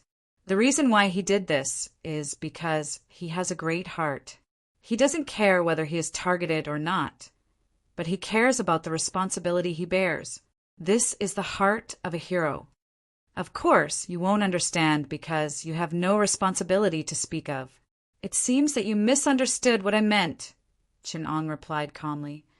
I know that this system also has an anti-Hulk armor, right? Extraordinary structure, amazing material science and creative power dispersion system and recoil buffer system. To be able to use a mechanical structure armor to imitate a technological product that can compete with the power of Hulk, it is simply a work of art. Tawny, your most outstanding work, the entire Mark series, is an outstanding work of art. It reflects the highest achievements of American mechanical design and robotics. Chen-Ong couldn't help but exclaim in admiration. Perhaps my original body doesn't care about this, but there's another part of me that really admires it. It's scientifically perfect. Tawny shook his head fiercely and said, Although I want to be proud, your praise makes me feel uneasy. You and Apocalypse may seem like two different personalities on the surface, but you're actually the same person. I've finally experienced the vile nature of your original form. Haha. Chen-Ong laughed wildly. He tilted his head and looked at Tawny. There was a brilliance in his eyes that had never been seen before. A work of art is a work of art. It's just like the clothes on the stage. No one will really use it. The practical value of Mark's armor as a weapon became trash the moment you put yourself in it. You know what? If you really use this anti-Hulk armor to fight the Hulk, it will beat you up until you call me Daddy. Why? Why did they add this kind of trash to the originally good Veronica? Haha. Anti-Hulk armor. Don't you still have the anti-apocalypse armor? Chen-Ong stretched out 2 fingers. There was an expression on his face that Tawny had never seen on Apocalypse's face.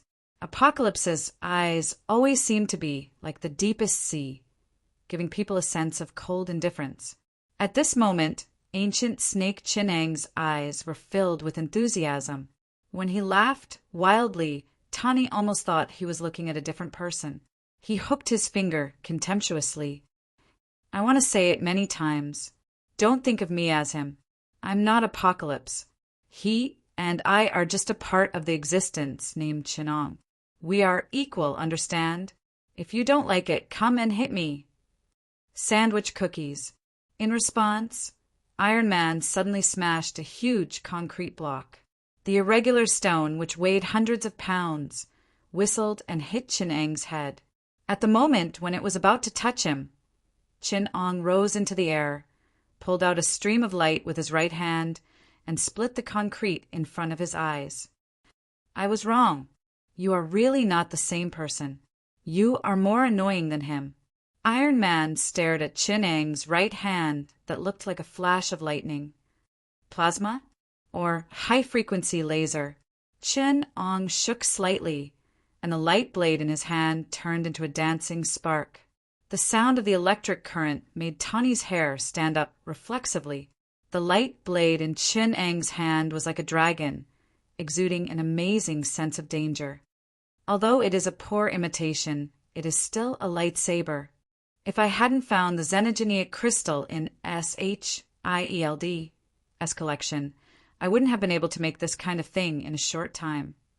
The engine at the bottom of the foot shook slightly, and Iron Man's speed instantly accelerated to the level of Mach 2.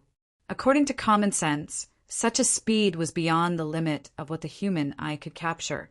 The sonic boom that broke through the sound barrier was very similar to the shock wave created by an explosive, which would make people near the sonic boom lose their ability to resist. Some disabling bombs were made based on this principle. However, he knew that this wouldn't cause any trouble for Chinong, and the narrow environment of the underground base also caused a lot of difficulties for him. JARVIS's computing ability was loaded to the maximum, and Stark overcame all the difficulties of high-speed combat in a complex environment. The force field engine in his hands carried a force that was terrifying to the limit for the human body and hit Chin-Ang's chest. The power exerted by the mechanical structure was thousands of times more efficient than biological work. If such an impact was in a densely populated city, it could almost penetrate a skyscraper. This was the power of machinery and also the power of industry. A world boxing champion's punching force was about 350 pounds, and a world champion snatch force was about 147 kilograms. According to ancient legends, the tyrant of Western Chu could lift a cauldron, but through the design of pulleys, an ordinary person could also lift 147 kilograms. Through lever movement, a child could also shake cauldron. This was just the simplest machinery. The slightly more complex German Krupp 293 excavator could dig about 135 tons of material with one shovel. A gantry crane could lift 2,000 tons of steel construction. A hydraulic press could press tens of thousands of tons of steel like kneading dough. Even the world's strongest boxer wouldn't dare to fight with an excavator. Many people knew nothing about this kind of power. They could never imagine that it was a godlike miracle to double the power of a biological body, but the performance of an engine doubled almost every 20 years. Unfortunately, why did you put yourself in there? Chin-Ong asked, puzzled. A silver-gray, disc-shaped magnetic robot, only the size of a palm, quickly sprang up from the ground when the Iron Man armor approached. Under the effect of the strong magnetic force, it stuck to the Iron Man armor's right foot at a speed far faster than the Iron Man armor's. Then a powerful electromagnetic interference burst out. The ultra-frequency electromagnetic interference source almost instantly defeated the electromagnetic shielding ability of the Iron Man armor. The entire Iron Man armor's system instantly went out of control. The Iron Man armor, which lost its balance, deviated from the predetermined trajectory and slammed into the interior, creating a large crack in the floor.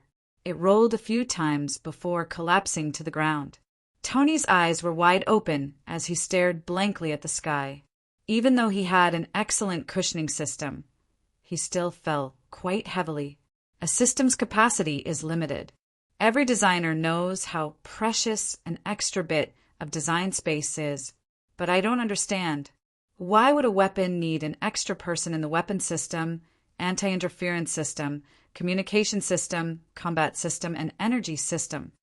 If protecting the human body is the core of this system, then it should be a set of defense devices. But you are different, Tani. You designed a set of weapons. Because of the lack of space, the anti-interference ability of your battle armor is shockingly low. That's right, you have too many things that you need to install on it. Life support system, defense system, buffer system, oxygen supply system. In order to protect your fragile body, you've wasted too much space. But why do you want to install your fragile body into this huge iron shell? Are you an important part of the combat power of this combat system? Don't joke around, Tani. We know that even your fighting ability is the result of Jarvis's fighting program. The combat power of your intelligence system is 100 times stronger than that of a weakling like you. You are the biggest drag on this set of weapons. Unmanned weapons are the focus of every arms dealer. Tani, Stark, you must know this, but why? Why did you create such a ridiculous weapon? Because without me, this Iron Man armor will only be another killing machine. It is no different from missiles, bombs, rockets, and drones. It will only be a weapon of destruction and killing in the hands of those various forces. Only by putting yourself in it can you truly control it and fight for freedom and justice. The unmanned mech is just a weapon used to kill, while Iron Man is a superhero. Only by putting yourself on the battlefield can you understand the purpose of what you create and ensure that it is fighting for your wishes and dreams. This is the difference between us. I did not create a weapon, but a hero. Even a gun is 10,000 times better in the hands of a warrior than in the hands of a politician. Chapter 263. Chin Ong held the sword with one hand, and his right hand had somehow fused with the blade of light.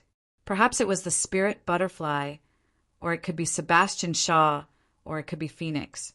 These genes used to cultivate the ancient snake Chen Ang's weapon mutants work together, allowing his right hand to release a stream of purple particles that jumped like lightning and fused with the sword of light.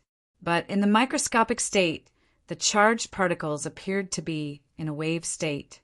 They filled the entire underground base.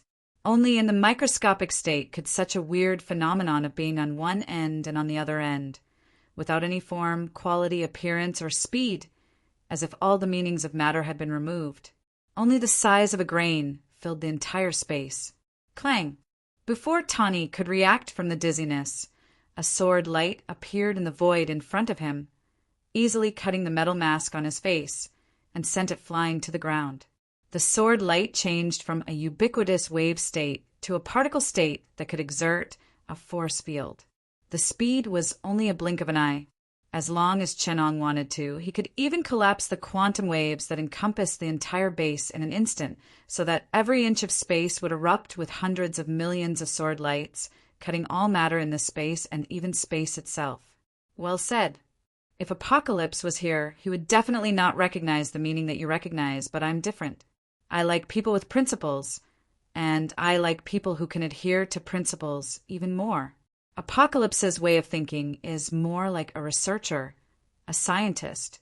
In his eyes, the world operates according to objective laws, objective, practical, and believes that everything can be falsified and compared. But I'm different. I believe in miracles, and I believe in human consciousness itself. If my consciousness does not exist, then this world will lose all meaning, and the world will be decided by us. He likes to include everything in his control, to exhaust everything, to pursue the law of development and gradual truth behind things. But I like to face challenges head-on, like surprises and accidents, and like to grasp the touch of life between endless miracles and brilliance. We're different. Chen Ong laughed. You guys are indeed different. Iron Man struggled to get up from the ground, adjusting the deformed armor on his body as he said, "But this is the reason why you beat me up like this, and then stand in front of me and say so much. The way I see it, all of you are equally detestable. Are you all so damn arrogant towards this world? Why, I really want to punch all of your teeth out."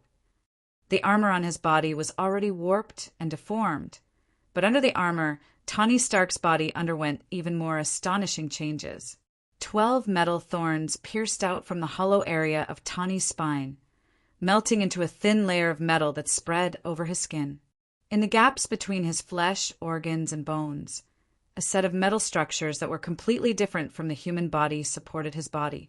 Semisilicate nerves appeared from under his skin and connected to the data cables on the outer layer of the armor. The electric artificial nervous system covered his entire body and sent electric signals into the outer layer of his brain at quantum speed.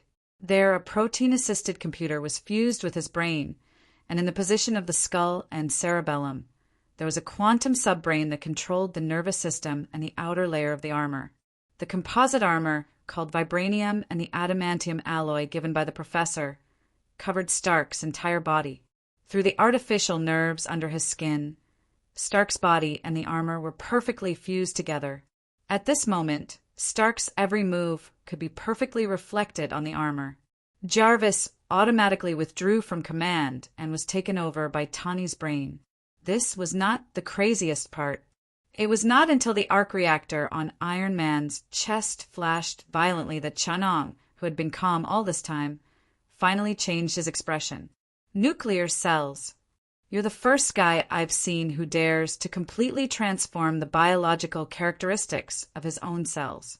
You actually changed the energy reaction of human cells from molecular chemical energy to nuclear energy.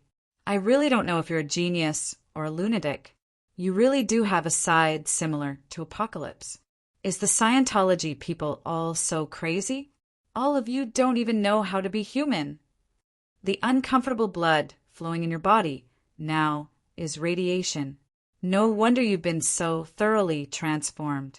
Any body organ that is slightly more like a human can't survive in your body. From today onwards, the C family will have no more descendants. Can you find any part of your body that looks like a human? Chun-Ong couldn't bear to say it.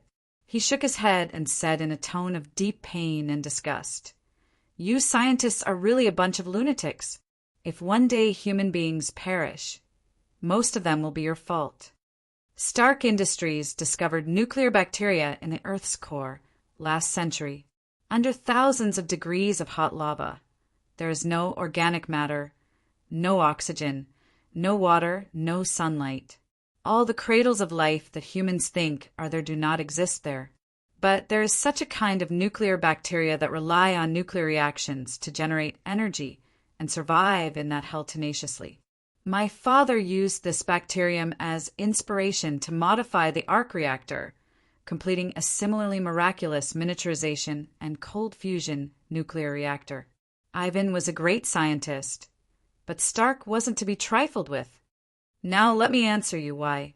Iron Man clenched his fists, and an endless amount of terrifying energy surged through his body. The intense nuclear reaction caused his body temperature to rise to hundreds of degrees. Under his red skin, a lava-like light surged. Iron Man, whose nerve reaction speed, healing power, and physical strength had all been improved exponentially, had no weaknesses. Because I am Iron Man, not this armor, not Stark Industries, but me, I am Iron Man. A superhero. This world, let me protect it. Apocalypse armor, Tony Stark eye. Iron Man opened his palm, and the particle engine in his palm instantly overclocked hundreds of times. The huge vibration caused half of the room to collapse.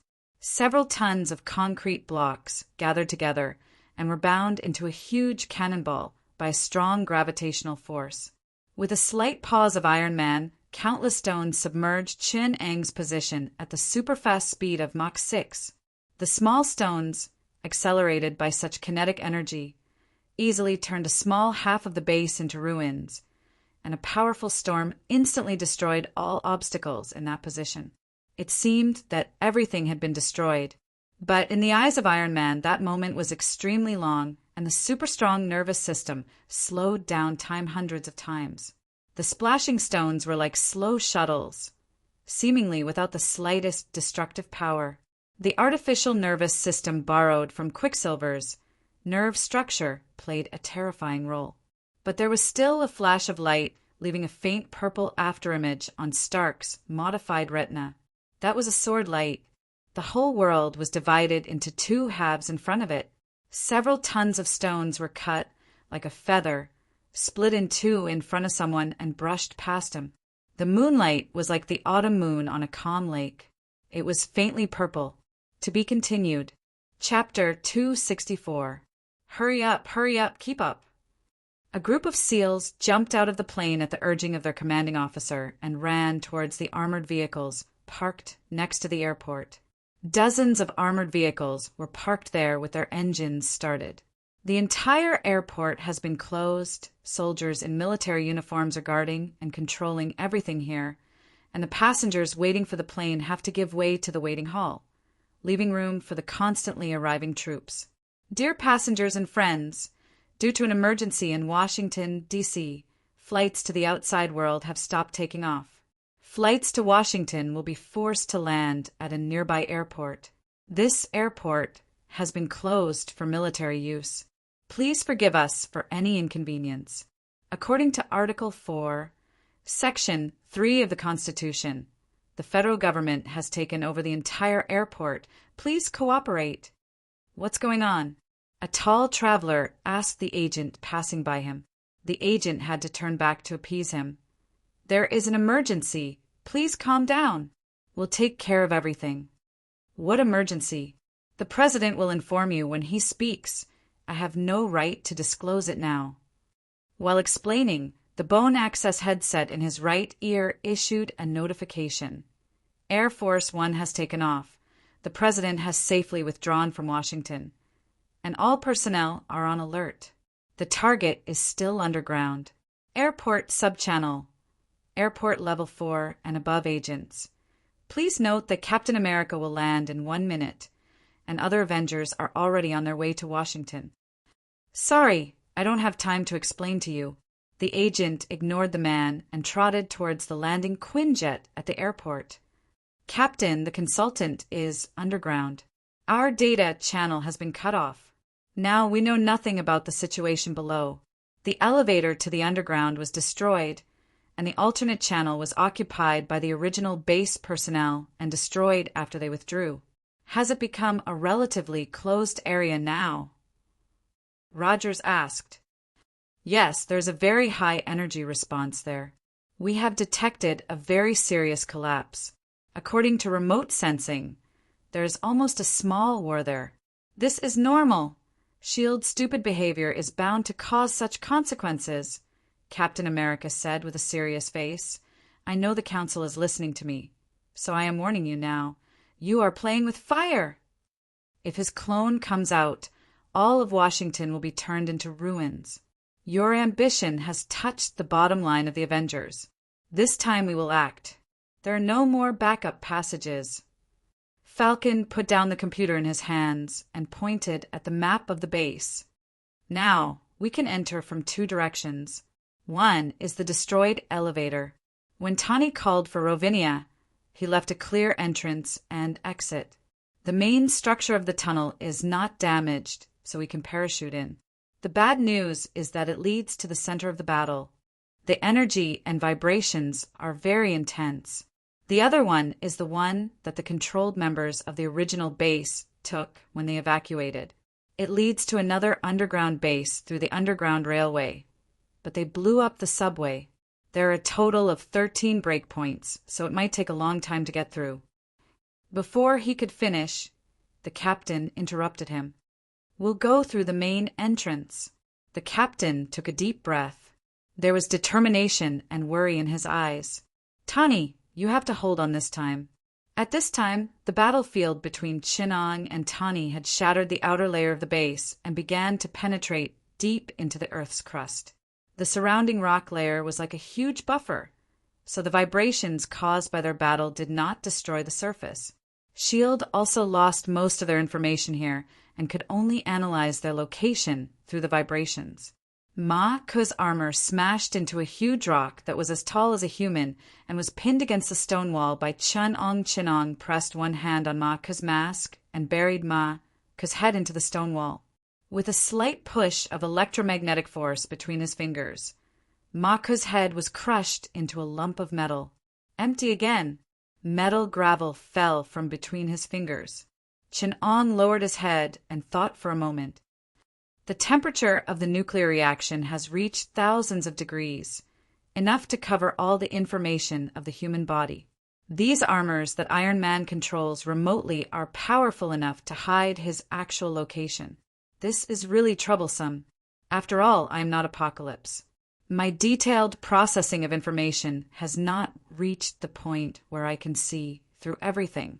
But there were too many armors that could be controlled remotely. Although Chin-Ong destroyed a few of them in an instant.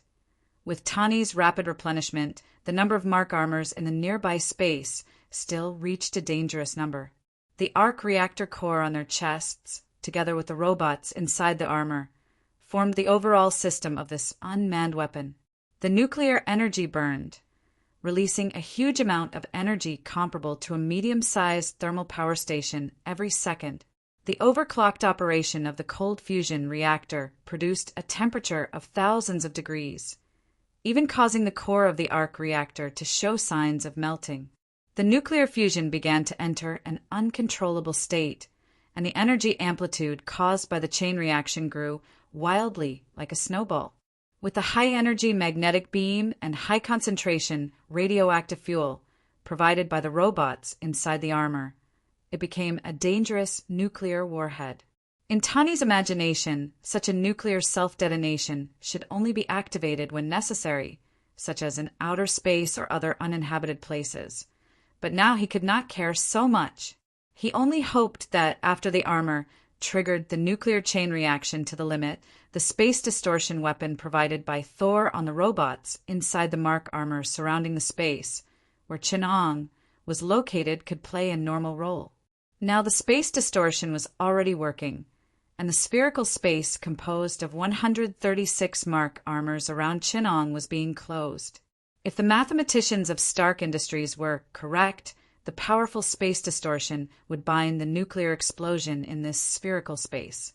Only light could escape, and Tani would see a small sun being swallowed by a black hole.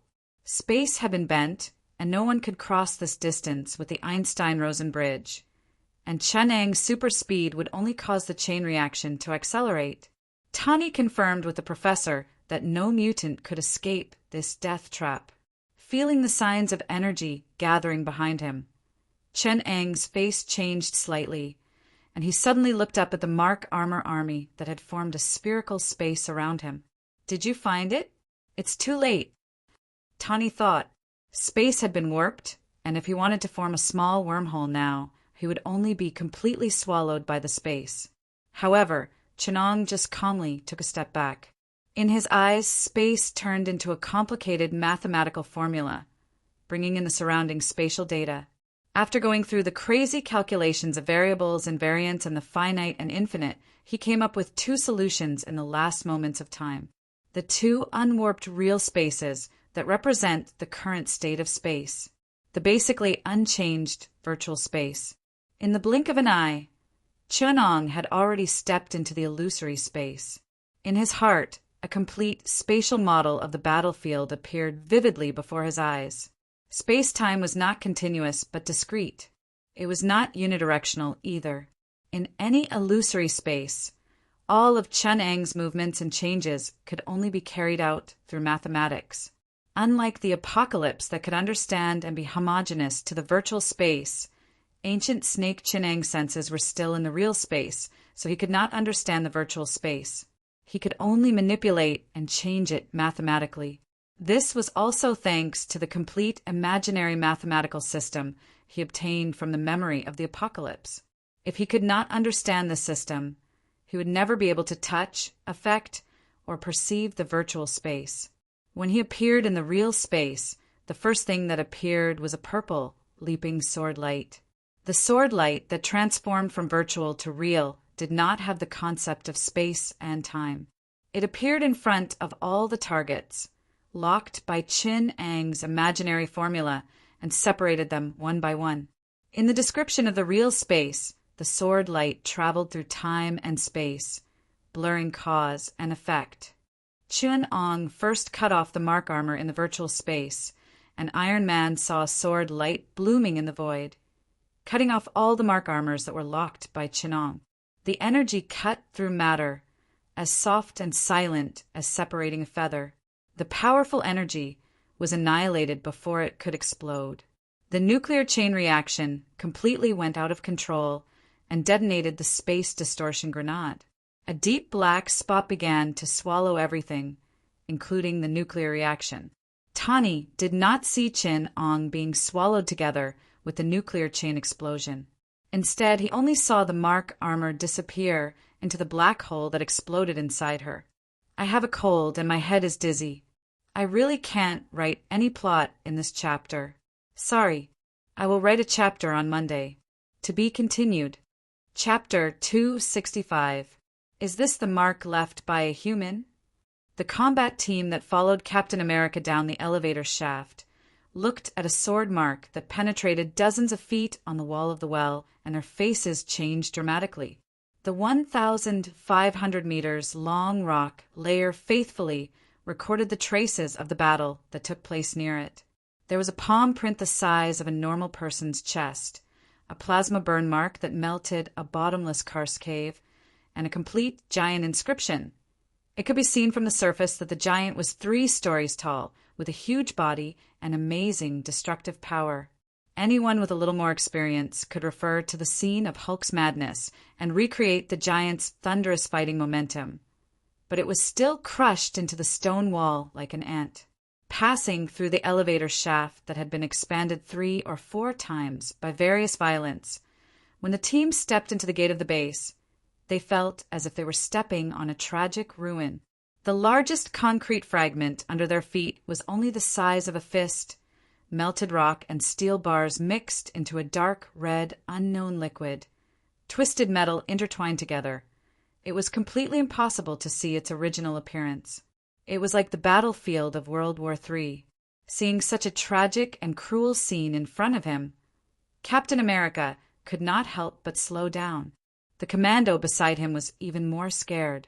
They could hear someone whispering in the darkness. "What are we doing? Catching Hulk? My superior never told me there was such a thing here. Who is our target?" Suddenly there was a clang. The sound made the whole team alert. When they came back to their senses, they heard the apology of the clumsy commando. Steve bent down and picked up the little thing that made the noise. It was a twisted, silver-white metal plate. It could be seen that after it was easily split in 2 by something, it had experienced inhumane explosions, strong electric currents, shock waves, and high temperatures. But it was still as bright as new. These experiences did not seem to leave any trace on its smooth surface. Only the damage at the beginning had completely changed its mind. It was half a deep groove. The smooth, curved surface suddenly twisted in some places, leaving a huge, ugly depression. The reason why it was half was because the originally whole steel plate had been irresistibly split in 2, leaving what seemed to be the lower half. Steve bent his right hand, his 5 fingers hooked as if he was grabbing something. He put his right hand in the depression, and part of his right hand immediately fit perfectly with the metal plate. It could be seen that this was half a palm print smaller than his. It was deeply embedded in the most perfect alloy of Stark Industries, the vibranium cast visor. Rogers did not need to analyze. His brain, which had become a fighting instinct, reproduced such a scene. A hand pressed deeply on the visor, pressing it into the rock layer. Maybe the whole visor was still struggling. The hand turned around and cut the visor and the thing behind it in 2. "Defender armor," Rogers whispered. He gently stroked the visor made of vibranium. The rough surface stung his fingers, and he woke up from some kind of thought. Falcon also saw the visor. Although he was not familiar with Stark, he certainly recognized the style of the famous Iron Man armor. He patted Steve's shoulder gently and whispered, "At least there is no blood on it. This is actually good news. It means they are still fighting." Defender, Tani's first non-humanoid armor. He believed that the structure and form of human beings were not the best solution for close combat. On the contrary, in combat, the human form could be said to be quite bad. The best killing weapon in nature is the feline family, and the killing form of the mechanical body is more complex. Everything is scientific. That's why he created this armor, Steel Slaughterer. It's especially effective against all humanoid creatures and has attack bonuses. It can be said to be a nightmare for enemies in melee combat. 58 teams specifically designed it with killing intelligence. This program can perfectly display the nature of a defender. Steve suddenly turned back and said, "It can kill 20 such teams in less time than it takes to eat a meal. Let them retreat. Don't go forward and die." "Steve." Falcon was at a loss. "Including me." Roger suddenly stopped and added, "Including our team, there are 20 of them. Thor and Hulk are on the way." "Steve." Hawkeye could not persuade him. Rogers just held the shield in his hand from behind. "I have slept for 65 years, and when I woke up I lost my lover. There is nothing in this world that I miss. I am going to die." Looking back at Falcon, who was standing there in shock, Steve shrugged. "All right, just kidding. A warrior should fight in his time. If he leaves, he will have nothing but perseverance. I will fight to the end." Steve held the shield in front of his chest and walked at the front, looking at the ruins of the battle that had rushed out of the base and plunged deep into the rock formation. His face was calm before the battle. His muscles were at the critical point of relaxation, and his mind and body were in a strange state of relaxation at the same time, which made his attention extremely focused. In the broken walls, such a team struggled to move forward. Captain America, who was holding a shield, greatly boosted the morale of the team. Everyone was full of excitement. Following Captain America, what was there to be afraid of for a beauty? When Falcon saw the broken armor, he could say with certainty that it was a product of Iron Man's out-of-control technology. With the naked eye, an extremely hot spherical plasma could be seen surrounding the broken armor. In the center of this dazzling eye-shaped lightning, a dark gray humanoid armor could be vaguely seen. It was only a little taller than an ordinary human, and the surface of its body was almost featureless. In fact, it looked like bubbling and rippling dark red magma, which seemed to continue to boil. The characteristics of this high-density material could be seen with the naked eye. Falcon swore that he saw the folds of space. Even though it was like air being twisted under high temperature, he swore that he had never felt such a thrilling feeling in his life. It was like walking on the edge of the Grim Reaper.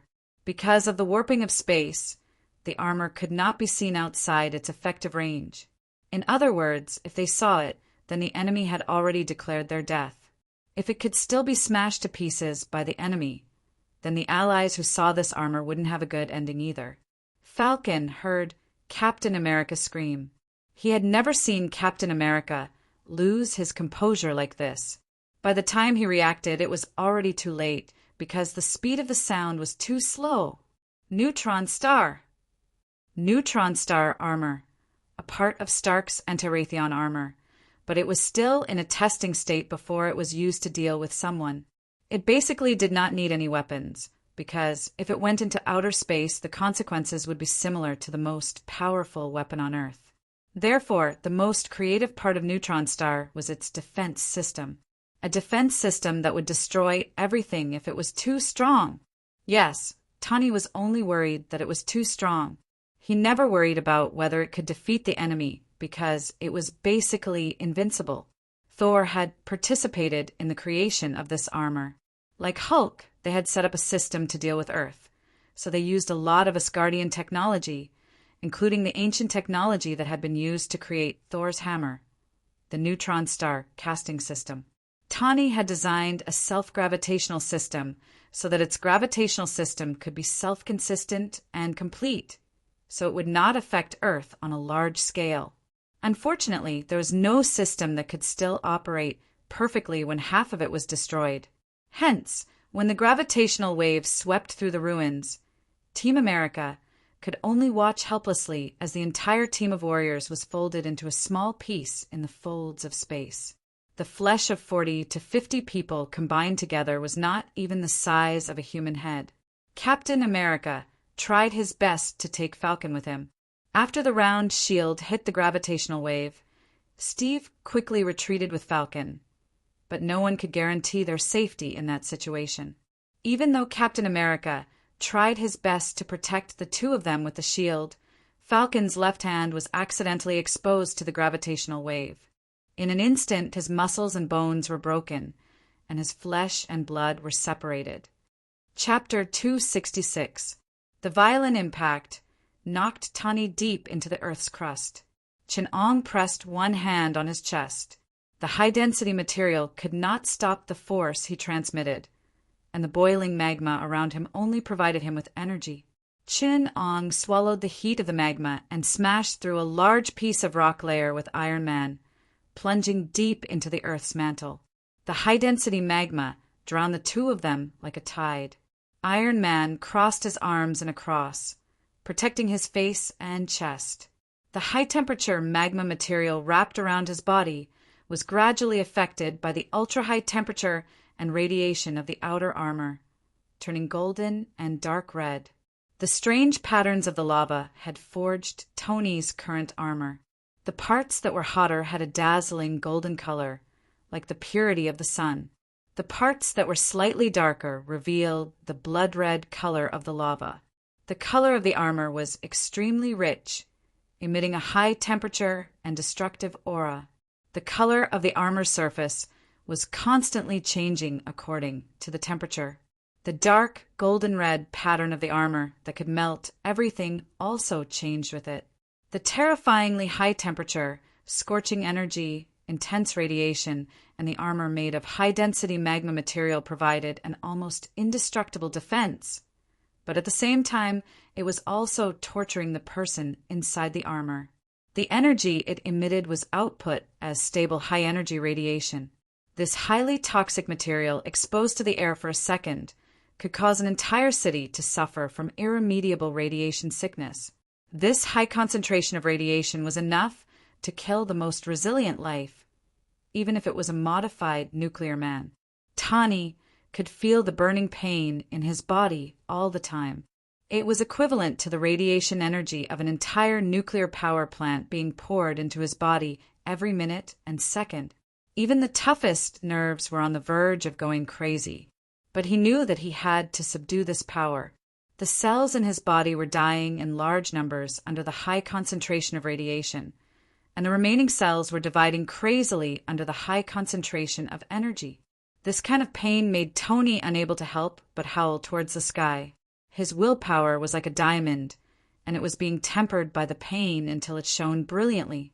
For the first time, without thousands of experiments, the artificial nerve cells took root in the high-density matter that wrapped around his body. Tani's will merged with the intelligence system that controlled the outer armor. He could feel that the flesh on his body gradually developed a trace of the same nature as the armor's materials. In the hallucination of pain, Tani gradually saw the confident and joyful expression of ancient snake Chin-Ong, who was enjoying the battle. He fell into the hallucination of the pain protecting his brain. In the deep and dark space, a star surging with vast energy was dying. He saw the intraatomic forces that supported the star being crushed by gravity. The powerful star made of countless atoms collapsed. With the pole as the center, the gravitational black hole devoured most of the matter of the star. The dying star devoured everything in a frenzy. The powerful gravitational force only acted on one point, the pole. Countless matter lost their mentality, structure, and even energy chain reactions, collapsing into the tiniest point and forming a hard and immortal matter. It possessed the most powerful nuclear reaction and the densest substance known to man, neutron star nucleus. He had fused the Death Star as his armor, used a gamma-ray storm as his robe, used neutrino waves as a scarf, and hung a supernova storm as his cape. An immortal armor that was equivalent to 15 times the mass of Earth, Star Soul. Everything before my eyes was dark, but I saw the magnificent epic of the life of a star, watching those great lives fade away. I stood beyond the river of time and listened to the hymn of life, letting the vastness drown me. I would become one with it, the immortal star soul. Titan! The arms before Tani's eyes slowly loosened. He opened his eyes and stared straight at Chang's blade, his eyes calm. The rolling scarlet and gold seemed to have melted into his body. Tani carefully and tentatively extended his 5 fingers, feeling the magma melting 5,000 meters deep in the Earth's mantle. He listened to the heartbeat of his companion, Earth, with the senses of a titan. Holy shit! Ancient snake Chinong could not help but curse when he saw his pure and all-embracing gaze. The gaze that was 50% similar to that of Apocalypse Chinong sent chills down his spine. He quickly reacted, ignoring the fact that Iron Man, who had been shot into the mantle by him, was right in front of him. With a wrong step, he stepped on the space node and jumped far away. This gaze... I'm screwed. Anti-apocalypse armor, Star Soul Titan the boiling magma, surged wildly and shook the earth. Iron Man's body had already merged into the Titan armor. Every muscle and fiber on his body had turned into the dark red and gold color of the magma. The homogenization allowed Tani to fuse with the neutron star's nuclear matter, in a state of supernuclear fusion.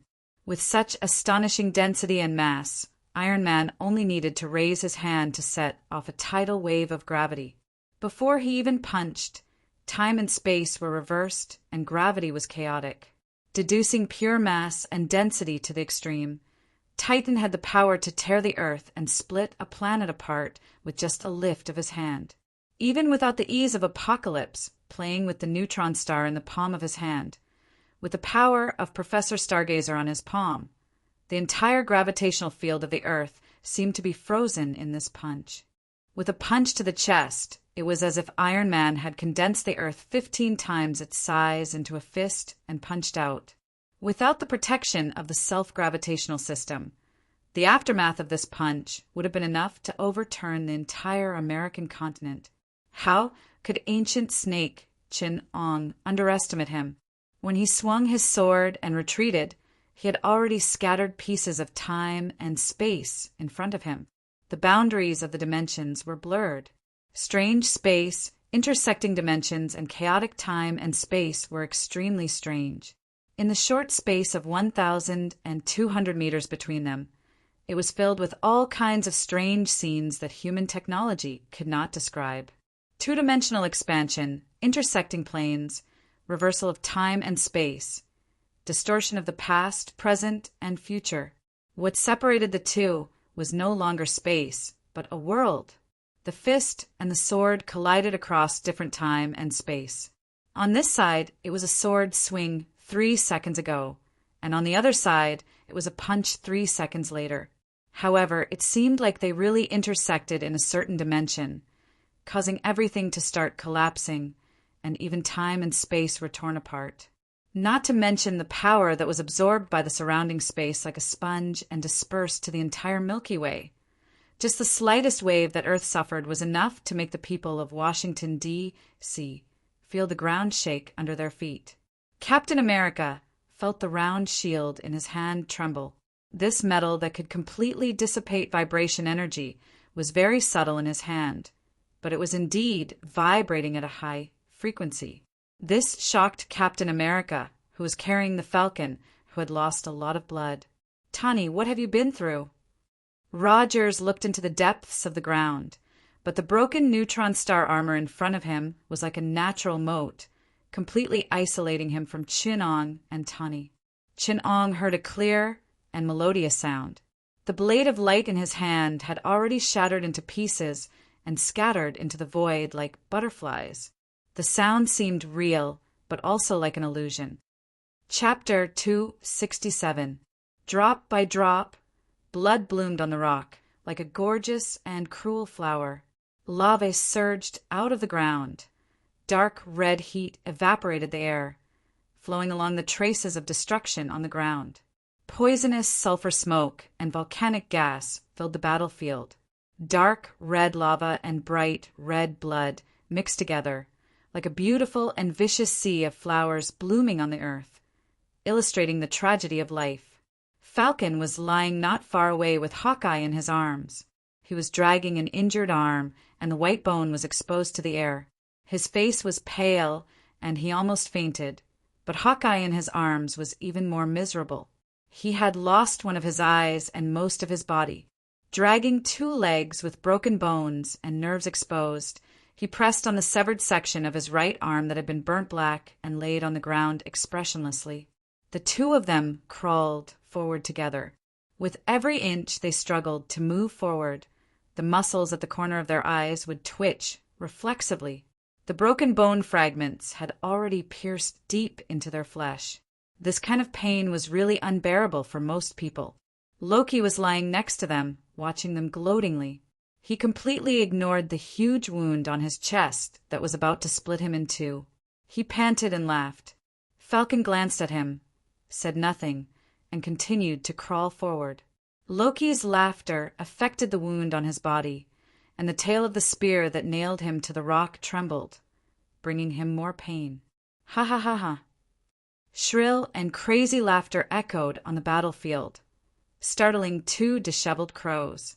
They hovered over the body of another of their kind, wailing incessantly.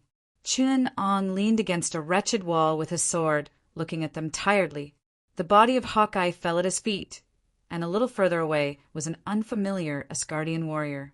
There were dwarves, elves, and even some dark elves who died with their eyes open. A little further away, the body of saber-toothed tiger was stuck in a huge stone pillar. Only the slight rise and fall of his chest proved that he was still alive. The crows flew over Loki's face, which made him laugh even more crazily until a strong chest hugged his shoulder. Have a good rest. My brother.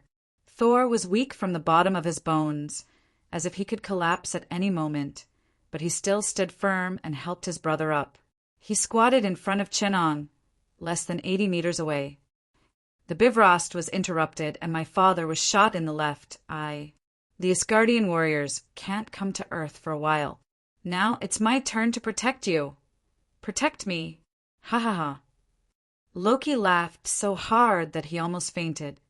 If it weren't for me, you would have been beaten to the point of sh*T. Remember Thor? You owe me your life. I remember, but I owe you too much. Thor looked back. The corpses of the Asgardian warriors lined up from Chun-Ang's feet to the huge lava lake caused by the battle in the distance. There were more than 400 corpses. The only ones still alive in this direction were them and the 4 wounded warriors of the Immortal Palace. Chun-Ong stood wearily in the center of the battlefield. Thor stood in front of him with Mjolnir in the east. Thor stood up with a tenacious fighting spirit and stood in front of him with Mjolnir's hammer. Behind him, Stormwoman was half kneeling in front of Scott's body and holding on to the mournful harp. Iron Man was on his left. The intense nuclear radiation had made Tawny's mind blurry, but he was holding on to his instincts. Hulk pulled out the huge spear that had penetrated his body inch by inch and blocked Chun-Ang's right side. Looking around at the people surrounding him, Chun-Ong moved his eyes to the top of his head. The dusk was more vivid than he remembered. The sunset dyed a red glow, which made him a little dazed. For the first time in his life, he saw the sunset not in his memory.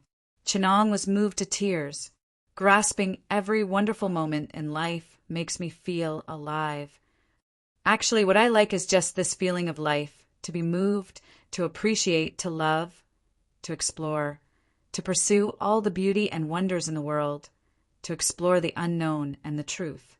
My life should be so fulfilling. I should be a traveler who shares the wonders of your lives, a passerby. When did he forget? Chun-Ong looked at the sky as if he was looking into his own eyes. His body, which was on the verge of collapse, once felt a sharp pain. Every inch of his bones and muscles had reached their limits. Outside his body, which contained endless energy and power, was a body that was on the verge of breaking. The time to catch his breath had passed. Everyone around him had their eyes on Chun-Ong. The powerful and threatening eyes affected the instinct of this body. Once again, A tenacious power exploded from the depths of Chun Ang's will. His body, which was on the verge of breaking, was once again barely glued together. What drove this body to fight was not so much the current personality of Chenong, but the power from the other side of his personality mirror. Time always changes people into something else. Feeling that countless memories and knowledge filled this body with a strong will that had experienced the test of time, diluting his emotions, wearing away his sensibility and forging his will.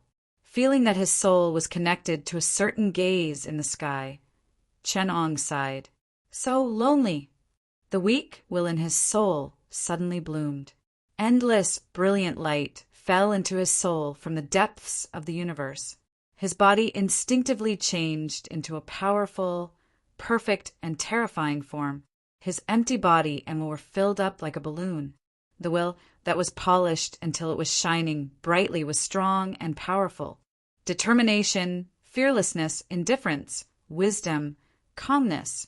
When Chenong opened his eyes again, the weakness and wounds on his body were rapidly recovering. The loneliness and fatigue on his face slowly disappeared, replaced by a kind of calmness that came from the depths of the universe. Thor, who was barely able to stand up, was shocked and distorted. At this moment, everyone who was surrounding Chenong or watching from a distance was shocked to the extreme. A deep sense of powerlessness enveloped them, making them unable to raise the will to continue fighting. Loki stared at this scene as if his neck was being strangled. A kind of coldness and fear from the depths of his soul enveloped him, causing him to cough up some dark red blood clots. His right hand that was grabbing Thor's clothes was so tense that his knuckles protruded and his hand turned pale. Apocalypse. Chenong opened his eyes and looked at the world calmly. A blood-red vine grew out of the blood that dripped on the rock. Its branches penetrated into the magma and surrounded the earth, blooming dark red flowers. A knight walked out from the depths of the vine. His body was wrapped in the vines of oaks, roses, and roses. He held a long sword and stood behind Chenong on the right. Another knight walked out from the corpses. He was covered in white bone and leather armor. His face was covered under a fully enclosed helmet. Only a pair of eyes burning with green flames could be seen behind the visor. He stood behind Chenong on the left. The last two knights walked out from the magma of fire and steel, from the atmosphere of viruses and bacteria. They were covered in steel and blood armor, and with a hot and poisonous aura, they stopped on the left and right of Chenong. No one dared to breathe loudly. Their bodies were dominated by the instinct of fear. Their bodies were stiff and their minds were blank. They could only watch as Chun Ang's body slowly faded and merged into the void, disappearing in the aura of sulfur, heat, poison, and death. Chapter 268. On the port on the outskirts of Los Angeles, a man squatted outside an old warehouse and smoked. It was already 9:00 in the evening. Perhaps the city center was still very lively, but places like the port were already sparsely populated. A dilapidated RV drove over, and the headlights shone on the man's face, provoking a series of curses from him. F*CK. What the F*CK are you doing here? He slammed the window. Woman. The window rolled down, revealing a clean face with picturesque eyebrows and a hint of fierceness. The Asian face, which was very in line with American aesthetics, instantly made the man's anger disappear without a trace. The beauty handed over a business card. Hook introduced me. He's so lucky. The man had a secret smile and gestured, Go in. Sorry. I want to stay in the car. Is there an empty line? The Asian beauty made a helpless expression and opened the door behind her, revealing a small gap. Inside were several thick and bulky servers and computers. The man pulled out a cable from the circuit box in the corner and waved his hand. It's okay. It's convenient for others and convenient for yourself. But remember, don't mess with F*CK. Don't mess with CIA.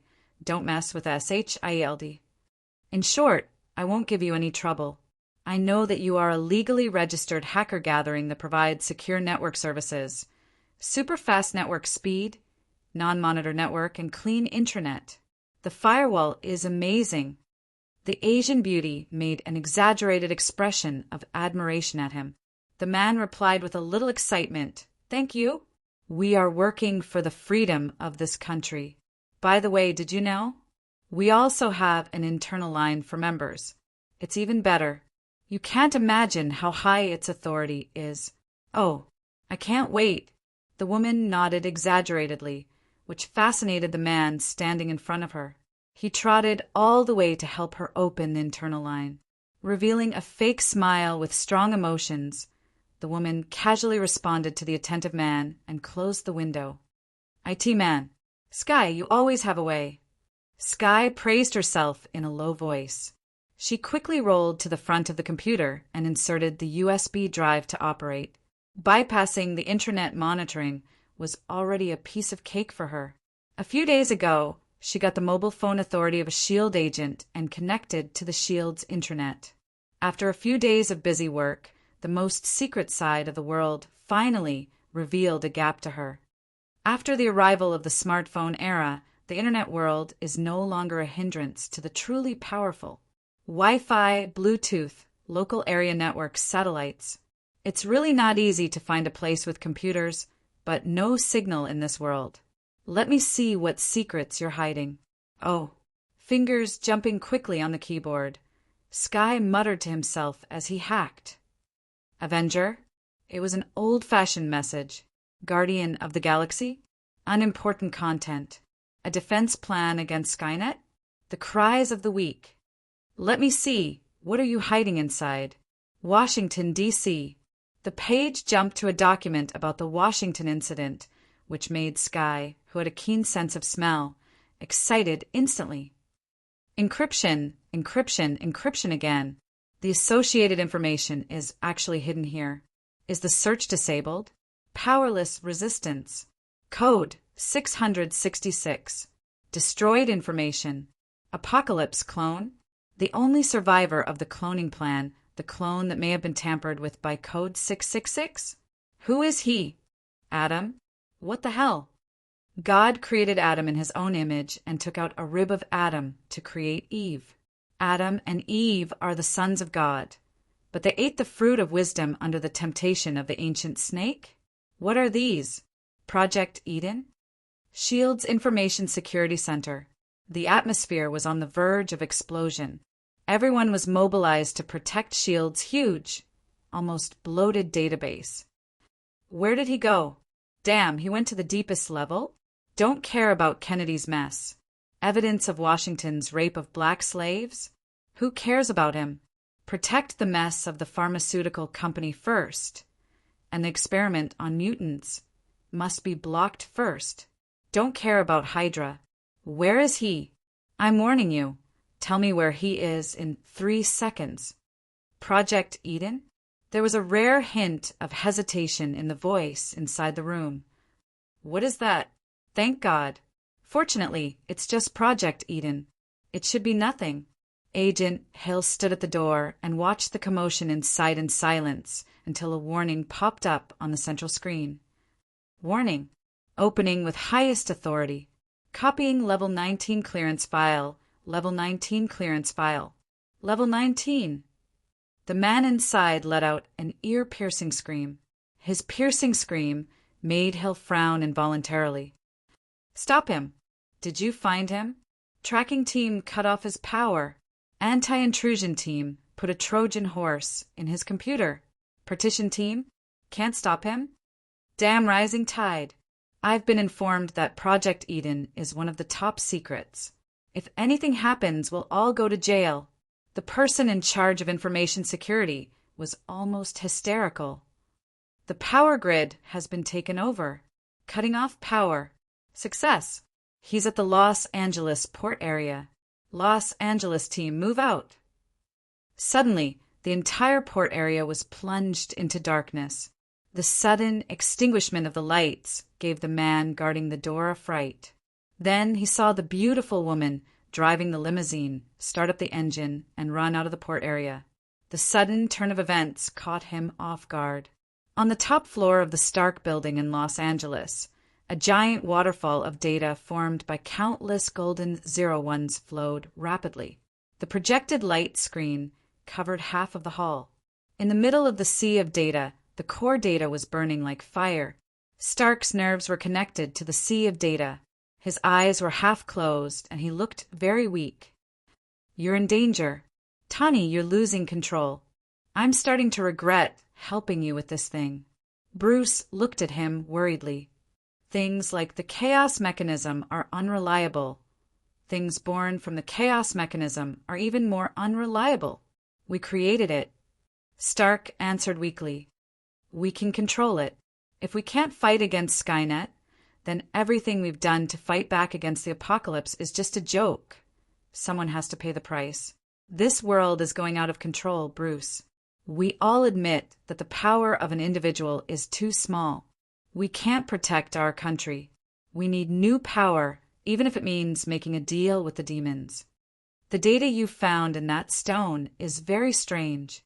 It's very well integrated with something born from the chaos mechanism.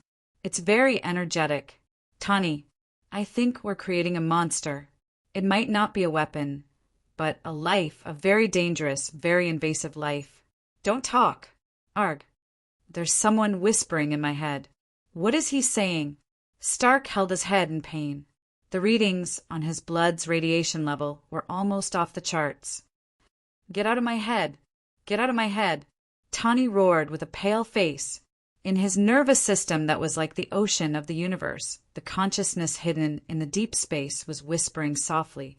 Its whispers echoed in the darkness of the entire universe. It had a powerful force. This evil intelligence, born from Stark's consciousness, was like a fish in water in the shadow of the Death Star, shrouding the entire universe with its own consciousness. The nuclear energy that had gone out of control was destroying Tani's body. He curled up on the test bench in pain. Wave after wave of strong electric signals rushed towards the new electronic consciousness that was connected to Tani's nerves. In a place where Tani could not feel, the dark side of his consciousness had completely entered the newly created golden core, causing the core's flame to burn with a blinding light. At this time, the only person who could sense that something was wrong was Bruce. He was busy checking on Tani's safety and did not notice this at all. Nuclear energy is a very tyrannical energy. The nuclear energy of a neutron star from a dead star is almost impossible to control. A neutron star is the corpse of a star. From an energy point of view, there is naturally no difference between dark and light. But if someone tries to touch it with their mind, then they will taste the power of a dead star. The stronger the energy, the stronger the darkness.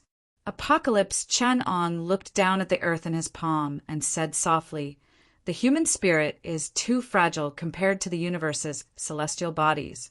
The star itself has no nature, but if someone touches it with their mind, then it has a powerful spiritual power that is enough to destroy a person's spiritual power. It's not the wind, it's the beholder's heart." The Asgardians call the form of a star's life consciousness titan. They learned to use the titan's power very early on. Before Odin, there was even a titan god system. But they soon discovered that the titan's power and consciousness were too tyrannical. With the body of a human containing the star's energy, it would naturally become tyrannical. But even when the Asgardians were at their craziest, no one dared to use their consciousness to interfere with a neutron star. A living star is already tyrannical enough. What will happen to a dead star? That will be the most powerful and the most evil titan, the Dark Titan. Dark Titan. On the day you were born, the entire dark void of the universe whispered the same name, Sargeras, the soul of a neutron star. I have watched your life from the river of time.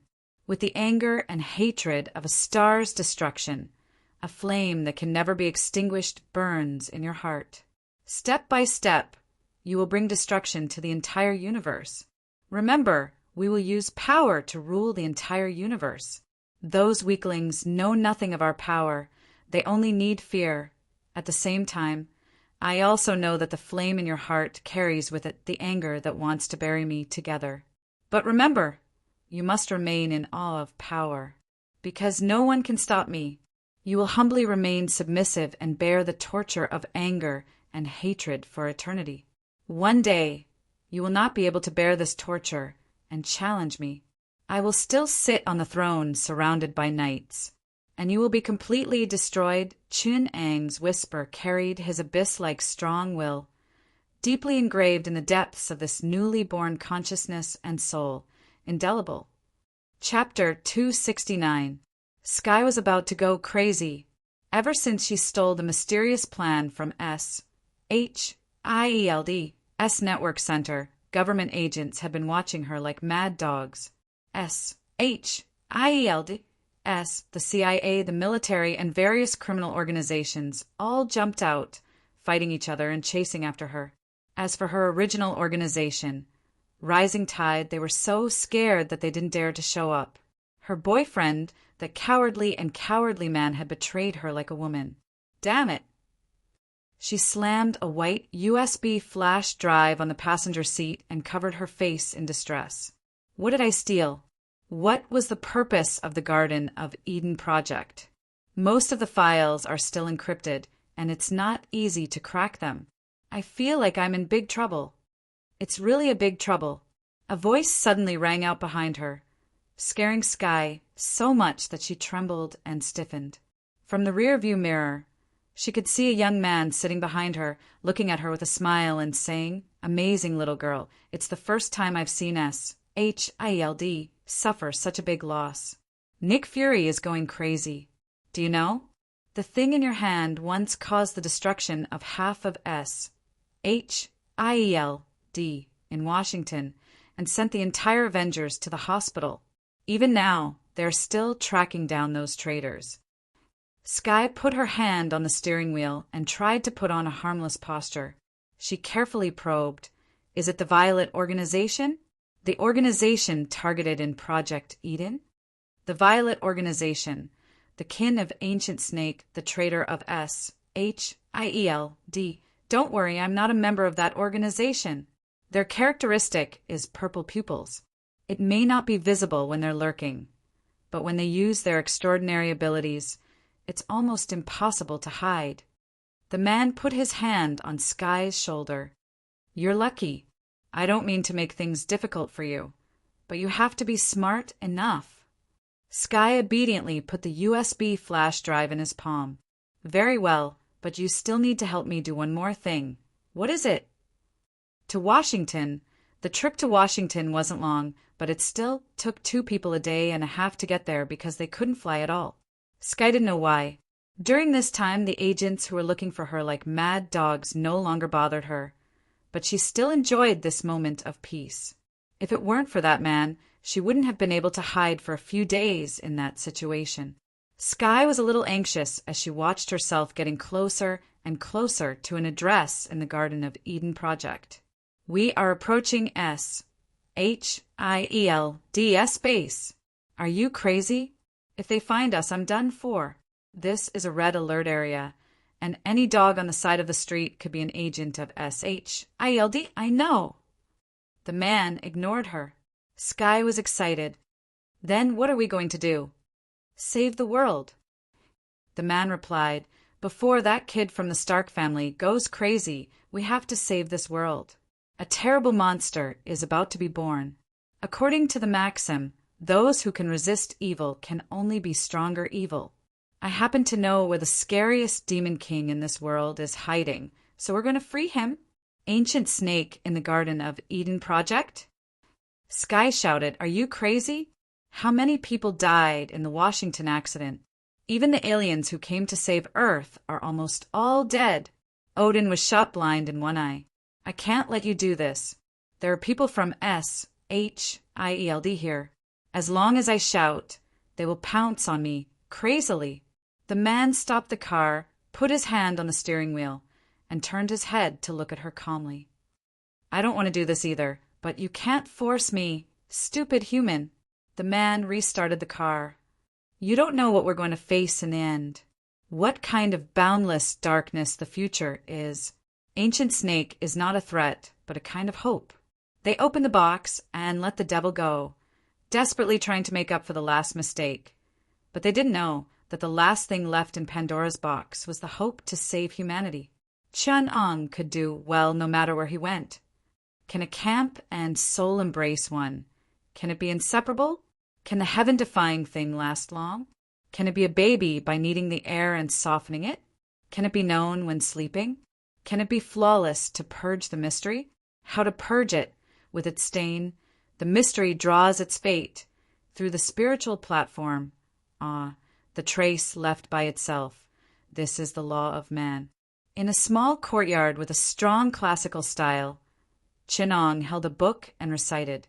There were almost no technological items after the 16th century, because SHIELD suspected that if Chun-Ong was given a radio, he might hack into HIL, internet, so they took almost the most extreme measures. For a mad scientist, it was a kind of creature that could shine with a little sunlight. The researchers once put some plants and insects in this enclosed area. After a relatively long time, they found that Chun-Ong was using plants to make stimulants. After a thorough search, they found that the grafted and cultivated mutant plants had biological characteristics, a semi-finished biochemical product cultivated with biological materials, and a prototype of a neuron computer, a biological brain. Unbelievably, it was completely transformed by using modified ant colonies as manufacturing tools, vine plants as materials, and the biochemical organs of insects and plants. After this incident, all the plants in Chun-Ang's residence were replaced with plastic models. The experts of SHIELD even gave the judgment that objects with complex systems and life forms were not allowed to come into contact with Chun-Ong. People like Chun-Ong, even when they were just cloned, carried powerful instincts. SHIELD was almost certain that the clone atom was born with the ability to analyze the surrounding signals. At first, they only confirmed that atom could completely analyze electromagnetic information. This meant that any electronic information tool was completely defenseless against him. Soon, they discovered even more things. In the absence of memory information, Atom's analysis of the world and understanding of human society improved at an unimaginable speed, and soon reached a level that the researchers could not understand at all. Even though the instinctive change in genes would allow Atom to gradually recover the memories that belonged to Chun-Ong, this process should be controllable within their expectations, and not something that exceeded their imaginations like it was now. There was no doubt that all the researchers had been deprived of the right to face Chun-Ong. What was certain was that ordinary humans had no secrets in front of Chun-Ong. All of their existence was too simple and shallow for Chun-Ong. They were like NPCs in front of game designers. In the end, everyone could only participate in the analysis and research of Project Garden of Eden outside the enclosed world of the alloy cage. Chapter 270. With such strict restrictions and a huge amount of manpower and material resources, SHIELD finally had an illusory sense of security that allowed them to face Chun-Ong. He loved to surf the internet. The surveillance system of the entire underground base seemed to be able to ensure that Chun-Ong could not come into contact with any technological products, allowing his life to remain in a near-primitive state.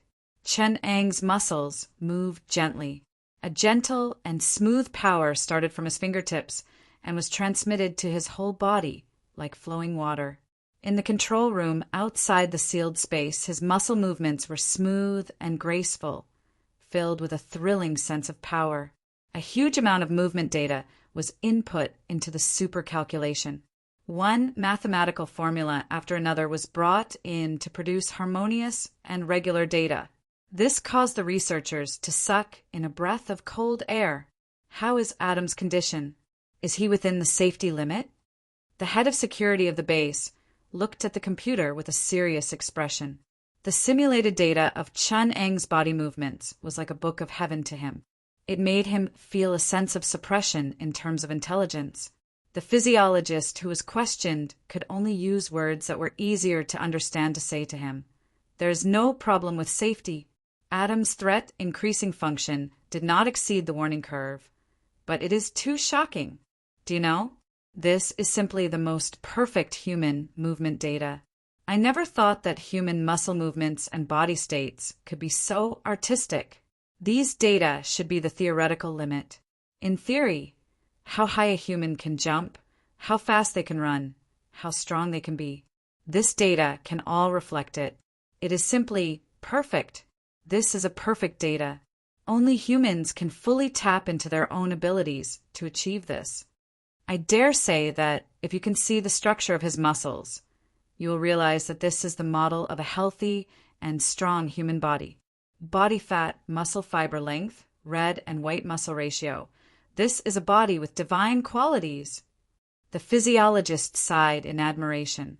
However, this made the head of security impatient. You know that I am not asking about this. I want his threat. Doctor, his predecessor killed thousands of our people and destroyed the entire base. He is a devil, the most dangerous devil, and my responsibility is to keep an eye on him and pull out his evil claws. In order to prevent a repeat of the tragedy, I have to fulfill my responsibility. Now tell me, how much more threatening has Adam become? Only then did the physiologist come to a realization. He took out a stack of reports and said, "The threat level has increased by 2. He can probably kill everyone in this laboratory with his bare hands, and he can wipe out your internal security team with weapons. However, the threat to the base is still at a relatively low threshold." The head of security clutched his head in pain. Oh my God, is this considered safe? Definitely. The physiologist consoled him. If his modified neuron computing and insect-type biochemical weapons were successful, he could easily destroy the entire base. Those modified ants can parasitize the human nervous system, and with the neuron computer acting as the queen, they can form a miniature biochemical network, just like an ant colony. It can slowly control everyone in this base and develop a unique biological population. Even among biological weapons, it is perfect. This is a nightmare for carbon-based creatures created by nature. So, the physiologist held the head of security's hand. We have saved the world. Turning back to look at Chanong, who was enclosed in the spherical space, the physiologist sighed. Adam is too scary. I do not doubt that he can make the technology tree grow in the most barren environment. In the lack of materials and information, he can develop the fire of civilization and the light of technology that will make us dumbfounded. So, the most terrifying thing is those mad scientists. You will never know what kind of monster they will create. The head of security also sighed. Then he turned back and pretended to ask casually, "What about the prototype of the neuron computer? You guys can't have left such a dangerous thing in the base, right? The most dangerous place is the safest place, isn't it?" The physiologist grinned. "But you have violated the 3rd regulation, communication prohibition. You are not allowed to inquire about information beyond your authorization. You have exceeded your authorization." The physiologist raised the communicator on his wrist and said, "So you better explain to the disciplinary review board why you are asking these questions that you should not know, especially about the neuron computer." The head of security seemed to be shocked. He pointed behind the physiologist with his mouth wide open. The physiologist glanced at it out of the corner of his eye and was hit by the head of security's elbow under his right ear. The physiologist fell limp. The head of security put his arm on his shoulder as if he was whispering something to him. He imitated the laughter of the physiologist, and his voice was exactly the same as the physiologist's, but he was actually whispering to the bone conduction headset in his right ear. "Sky, did you intercept the signal he sent? Switch the surveillance video and take over the alarm line. I want to make sure that even if we are exposed, we have 5 minutes to retreat." Sky's frantic voice came from the other end of the phone. "This is SHIELD, base number 1. It is impossible to give us 5 minutes. Oh my God, the firewall here is insane, and the electronic monitoring system is horribly cumbersome. With such a strict system, I can only buy you 2 minutes at most. Good job." Sky. The head of security smiled and said, "Now give me the password of the physiologist." As he spoke, he quietly placed the physiologist on the rest sofa next to the laboratory and put him in a natural posture, as if he was sleeping soundly. He stood up by himself and walked slowly toward the door of the closed cage. From a perspective that was very hidden from the experimenters, the clothes and skin of the head of security quickly turned up a blue, keratin-like camouflage layer. When he appeared in people's vision again, he had become the head of security. "Dr. Ace?" Someone greeted him. The freshly minted Dr. Ace smiled and nodded at him. At the same time, he quickened his pace and walked into the outer door of the closed cage. "Welcome, Dr. Ace. Please show the permission of the head of security. Confirm permission. Please enter the password." Dr. Ace calmly checked the iris, DNA, fingerprints, and password. After waiting for a few seconds, the silver energy-absorbing alloy door opened in front of him. He continued to open the second outer door with the identity of the head of security. It was only about 20 meters wide from the spherical cage where Chanong was. The cage was suspended on the opposite side. It could only be carried by SHIELE as floating disk. However, the authority of the floating disk required 3 layers of password to open, and Dr. Ace did not have the password in his hand. Dr. Ace calmly stretched out his right hand. Suddenly, his plump right hand became very thin and old, just like an old man. The metal button on his chest slowly fell off and floated in the air to form a sphere. As his right hand clenched, it condensed into a bright metal sphere. At this time, Dr. Ace had completely changed his face, a thin old man with mottled white hair. If the professor was here, he would recognize his old friend at a glance, Eric. The metal, transformed into a silver circular plane, slowly came to his feet and carried him to the opposite cage. Chin Eng's boxing practice had come to an end. The air around him rose and fell like the tide. The debris under his feet moved without any wind, dancing along with the rhythm of Chin Eng's movement.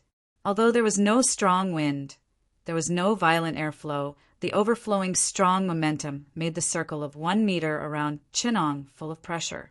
Push, take, lock, rush, swing, pierce, rack, like moving clouds and flowing water, like a dragon dancing in the sky, elegant and fatal movements. As the body stretched, exerted a powerful lethality. The energy known as qi was like the tide washing in Chin Eng's body. The overflowing qi oppressed the surrounding space, carrying out Chin Eng's will, bringing a strong sense of suffocation to the visitor outside the door. The visitor pushed the door of the cage open, and Chinong threw the last punch. The wind from the punch blew the hair behind the visitor's ear, revealing a face from Chin Eng's memory. It was a young white woman, but as she walked closer, the appearance slowly faded, revealing a dark blue granular skin. The woman, who looked like a succubus, reappeared. "Hello, Demoness." The Demoness also replied with a smile. "Hello, young her." Chapter 271. Sky felt the invisible tension on the screen. The originally clear and stable picture was flashing with snowflakes. The picture of the entire base's monitoring system suddenly blurred.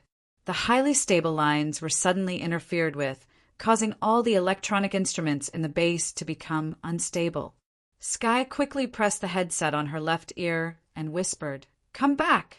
The surveillance video has been interfered with, and it has alerted the security department.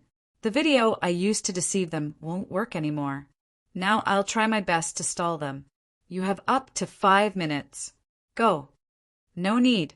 The demonic woman's lazy female voice came from the headset and answered her with a hint of carelessness. "Your mission has been completed. You can leave by yourself. Don't worry about S.H.I.E.L.D. I'm afraid they won't have time to bother you for a long time." "You're free, girl." Sky didn't answer. She just stared blankly at a screen in the corner. It was the door of the spherical cage with the strongest defense in the entire base. She gently pushed it open with one hand. Chin Ong gently pushed open the door to the inner layer of the base. The smooth marble slab under his feet transmitted the vibration of his footsteps and a small energy frequency. The researchers in the lab turned their heads in surprise and looked at Chenong. They couldn't react for a while. Chun-Ong picked up the white coat next to the door and put it on his body. Chun-Ong tidied up his cuffs and collar a little. The white coat of Shield's laboratory was of good quality. It was made of linen and was very well made. It could completely cover the whole body. The fabric was breathable and light. It was very convenient even for large movements. A female researcher looked at the familiar face, and a shudder spread from her spine to her whole body. The strong fear made her lose control for a moment, and she opened her mouth to scream silently, but the sound could not come out from her throat. Only she could hear the low sound of the speechless voice. The hoarse sound of air rubbing against her vocal cords was funny and scary. The fear that came from the bottom of her heart almost crushed her. Chun-Ang's footsteps did not stop. He silently stepped over her and walked out of the lab. As he flipped through the researcher's memories, Chun-Ong headed towards the exit route of the base. An ear-piercing alarm tore apart the silence of the laboratory, and the entire base became restless. The laboratory's main gate was about to automatically lock itself, but it only closed halfway before stopping in front of Chun-Ong, and then it opened again. In Chun-Ang's eyes, there was not only light in the world. Electromagnetic waves and dark energy intersected in the void, glowing with strange colors. The mysterious connection between matter, energy, space-time, and human consciousness made the world in Chun-Ang's eyes present a strange structure and form. In his eyes, this was a strange space with a multi-dimensional structure, where the properties of the microscopic world and the macroscopic world intersected. Following the space-time lines that he saw, he gently pulled, and the closed door seemed to be pushed open by an invisible hand. It opened more than 20 meters away from Chun-Ong. The information stream, composed of data, flowed through the entire space like sunlight. The electromagnetic waves that carried it were as understandable and changeable as sound to Chun-Ong. It was as if he gently said to the computer that controlled the door, "Open!" and it opened the door to him. The base contained everyone's thoughts, and the information network, composed of electronic signals, was all in front of him. He could see Sky curled up in a secret junction, shivering, and he could also see the base security personnel rushing in his direction. There seemed to be a clear voice above their heads telling him what they were thinking, and Chun-Ong could change them with just a thought. Thoughtfully touching the thread of thought of one of them, the agent running at the back suddenly stopped, untied the shoelace on his right foot, and then tied it again. His companion, who was running second to last, stopped and looked at him in shock. He widened his eyes and said, "Are you crazy? Why are you tying your shoelace at this time?" "I don't know either." The agent shrugged and said, "I just suddenly feel that my shoelaces are not symmetrical enough. It's so uncomfortable." As he spoke, he quickly tidied up his clothes and appearance with his hands. He was naked, and he even adjusted some places that were not symmetrical enough. His movements were smooth, as if he had done it thousands of times.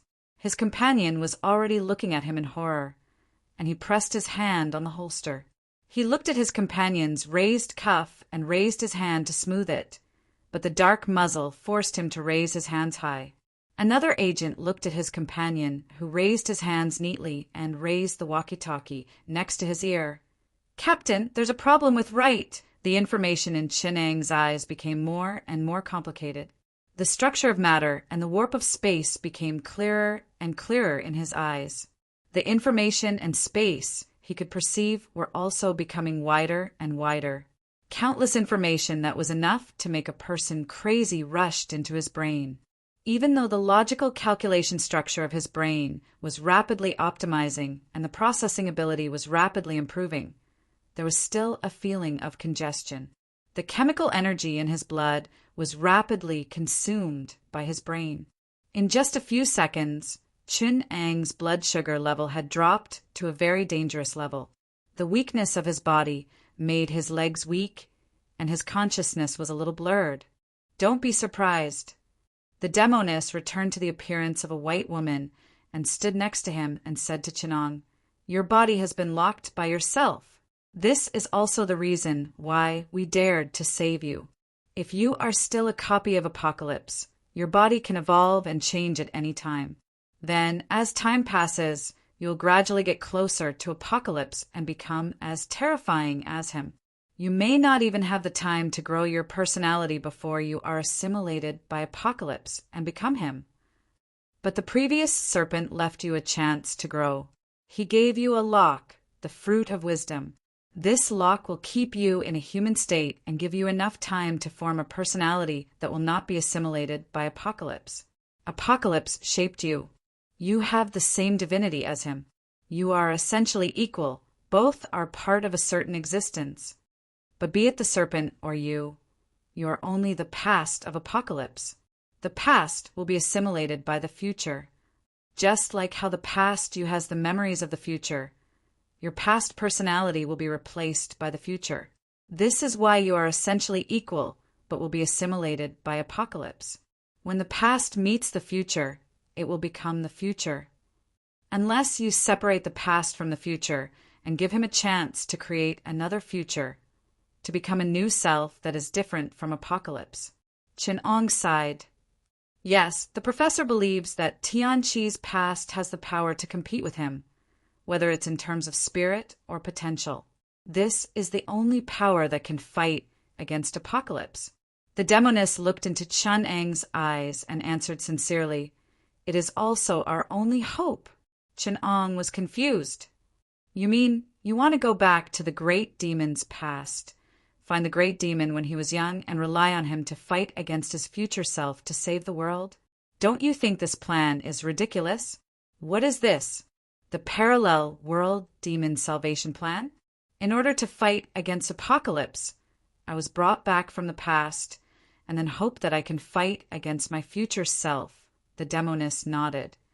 "This is the Garden of Eden project. God created Adam in his own image. The serpent bewitched Adam to eat the fruit of wisdom and turned him from the son of God into a human. And Eve is the world. She will let Adam grow up to be different from God. The Apocalypse is God, and the previous clone is the serpent. They created you, the clone of Apocalypse with humanity. Adam, you are human. In the prophecy, you'll free us from the control of Apocalypse and give the world freedom and hope. You are one and also everyone. You are the one, the future savior. What kind of F** king prophecy is this?" Sky rushed up from behind and screamed hysterically. The demoness took out a book and placed it on Chen-Ang's chest. "This is his prophecy. The professor also believes in you. He told me that when he first saw you, he saw two souls in your eyes. One is holding a throne high, indifferent to all living beings in the sky. The world is overturned under his feet, and countless wailing souls are struggling in the flames. The other is a lonely traveler. He walks in the flames and the mortal world, stepping into the wonderful and touching. He will cross the highest mountain, and under his feet are the most drifting clouds. What he has is a free soul." Sky read the cover of the book word by word. "The Bible? This is the Garden of Eden project." Chun-Ong looked at the base that was out of control. The electromagnetic storm had paralyzed the entire base, and a powerful consciousness had descended here, opening a completely safe path for them. "Then the question is, why should I help you fight against myself?" Chin-Ong turned and asked her. Chapter 272. The Bifrost, which used to flow with the brilliant colors of the universe, was now dim. Huge wounds and terrible war ruins had damaged the bridge, and the aftermath of the shattering of time and space had almost completely destroyed this miracle of Asgard. Not far away, the blind Heimdall stood silently in the ruins facing the 9 worlds, still loyally guarding Asgard. On the golden throne, the lone raven circled and cried sadly. Finally, it landed on Odin's shoulder and gently patted Odin's shoulder with its broken wings. Odin's body was no longer as tall and firm as it used to be. His face was tired and old. The master god of Asgard looked like a silent old man. The silk ribbon tied his eyes, and divine blood oozed out from under the ribbon, adding a touch of sadness to the scene. "Father!" A dark shadow stood beside the stone pillar, looking straight at Odin on the throne. His eyes rested for a moment on Odin's blind eyes, revealing a trace of complicated emotions. Odin on the throne let out a long sigh. "Loki, are you here to look directly at your father's weakness and spy on his throne?" There was a trace of pain and resentment in Loki's eyes, but he still replied calmly, "No, my king, I am here to thank you for your forgiveness." "I don't want to forgive you. I believe that your heart still burns with the flames of jealousy. Loki, your nature is very dangerous, but Thor convinced me. He tried to prove that you were trustworthy, and he believed that your love for your family was real." Odin seemed tired. He lowered his head and said sadly, "Asgard has reached its most dangerous moment, and I also hope that you can get through this with us. Loki, don't let Thor down." There was a sudden silence between the two, and the atmosphere became a little gloomy and quiet. After a long time, Odin said, "You have always wanted to know why I adopted you, right? To adopt you, the son of Lof." Under the throne, Loki raised his head in surprise and looked at his adoptive father with a somewhat confused expression. The war with the frost giants has become a memory. Most Asgardians have long forgotten this part of history. But in my memory, the war between us and the frost giants, whose civilization had not been destroyed, was once very tragic.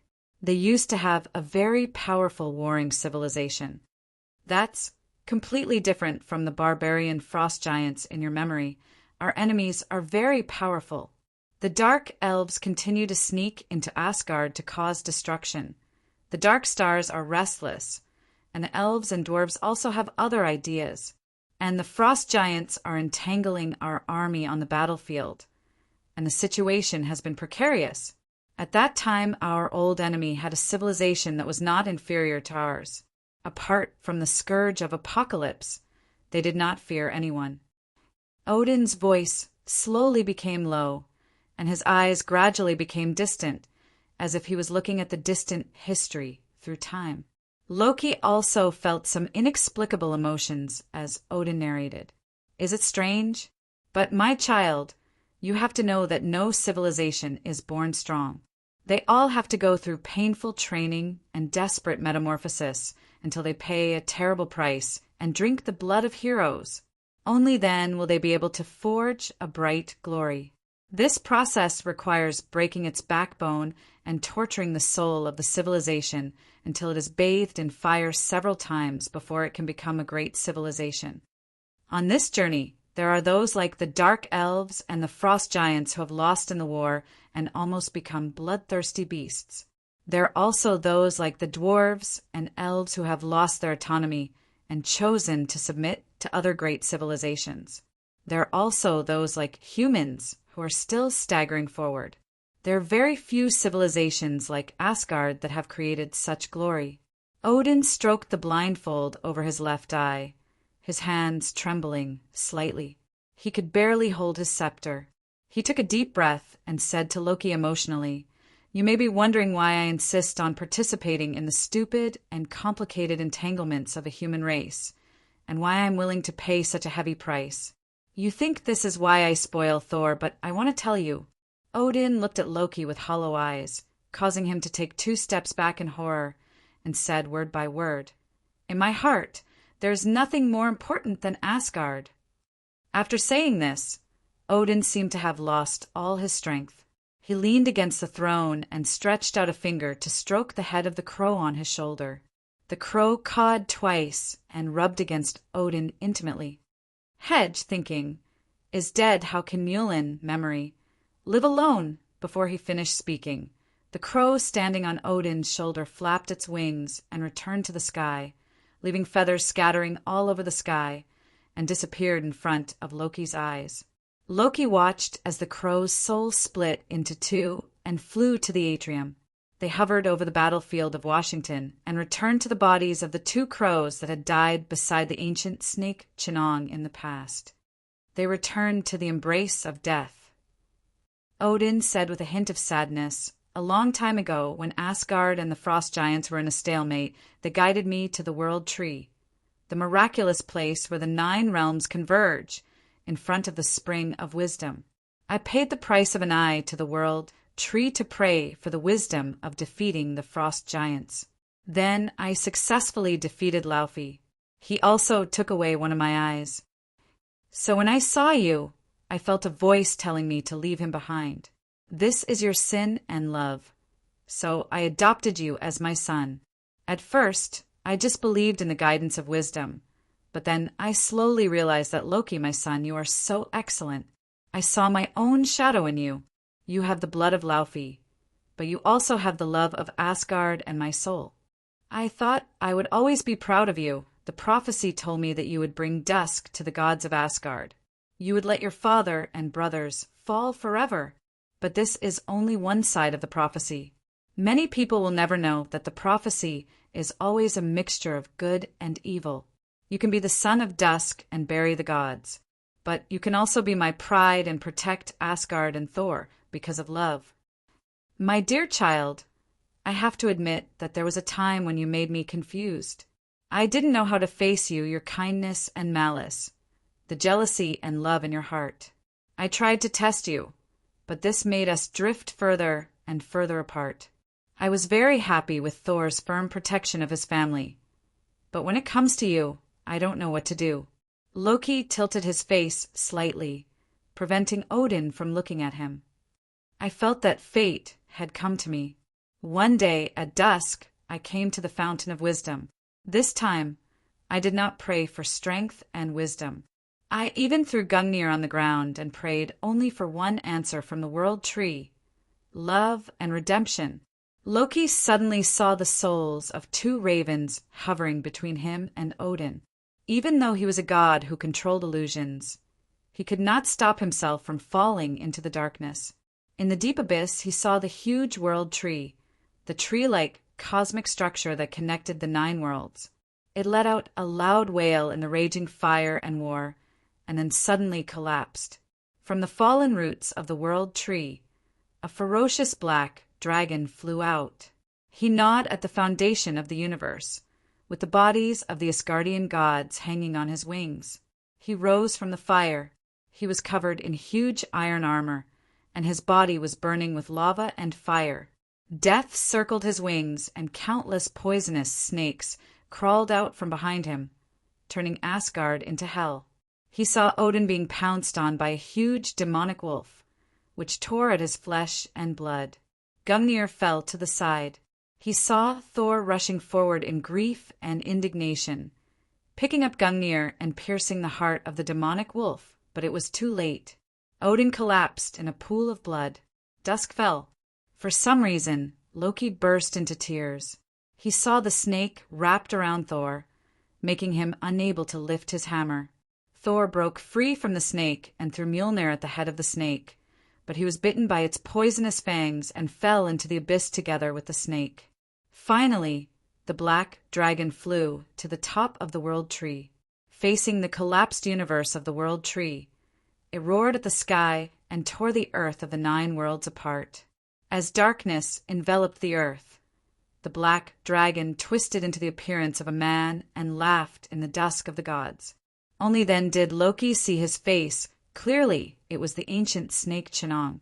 His unique temperament was different from that of the Apocalypse. It was easy to tell them apart at a glance. I gave up my other, just to end the dusk of despair. Odin sighed. Unfortunately, I was still wrong. Why? Didn't you kill him? Loki suddenly looked up. The souls of the 2 ravens once again brought Loki to a void, and everything they saw after they died as ravens was repeated. This time, Loki finally saw it. In the depths of the universe, for terrible existences with the deepest shadows had descended: war, famine, plague, death. These 4 disasters descended on the 9 worlds in a long cycle. They are known as the 4 horsemen of the Apocalypse, and this disaster is also known as the Apocalypse. Now they have descended again.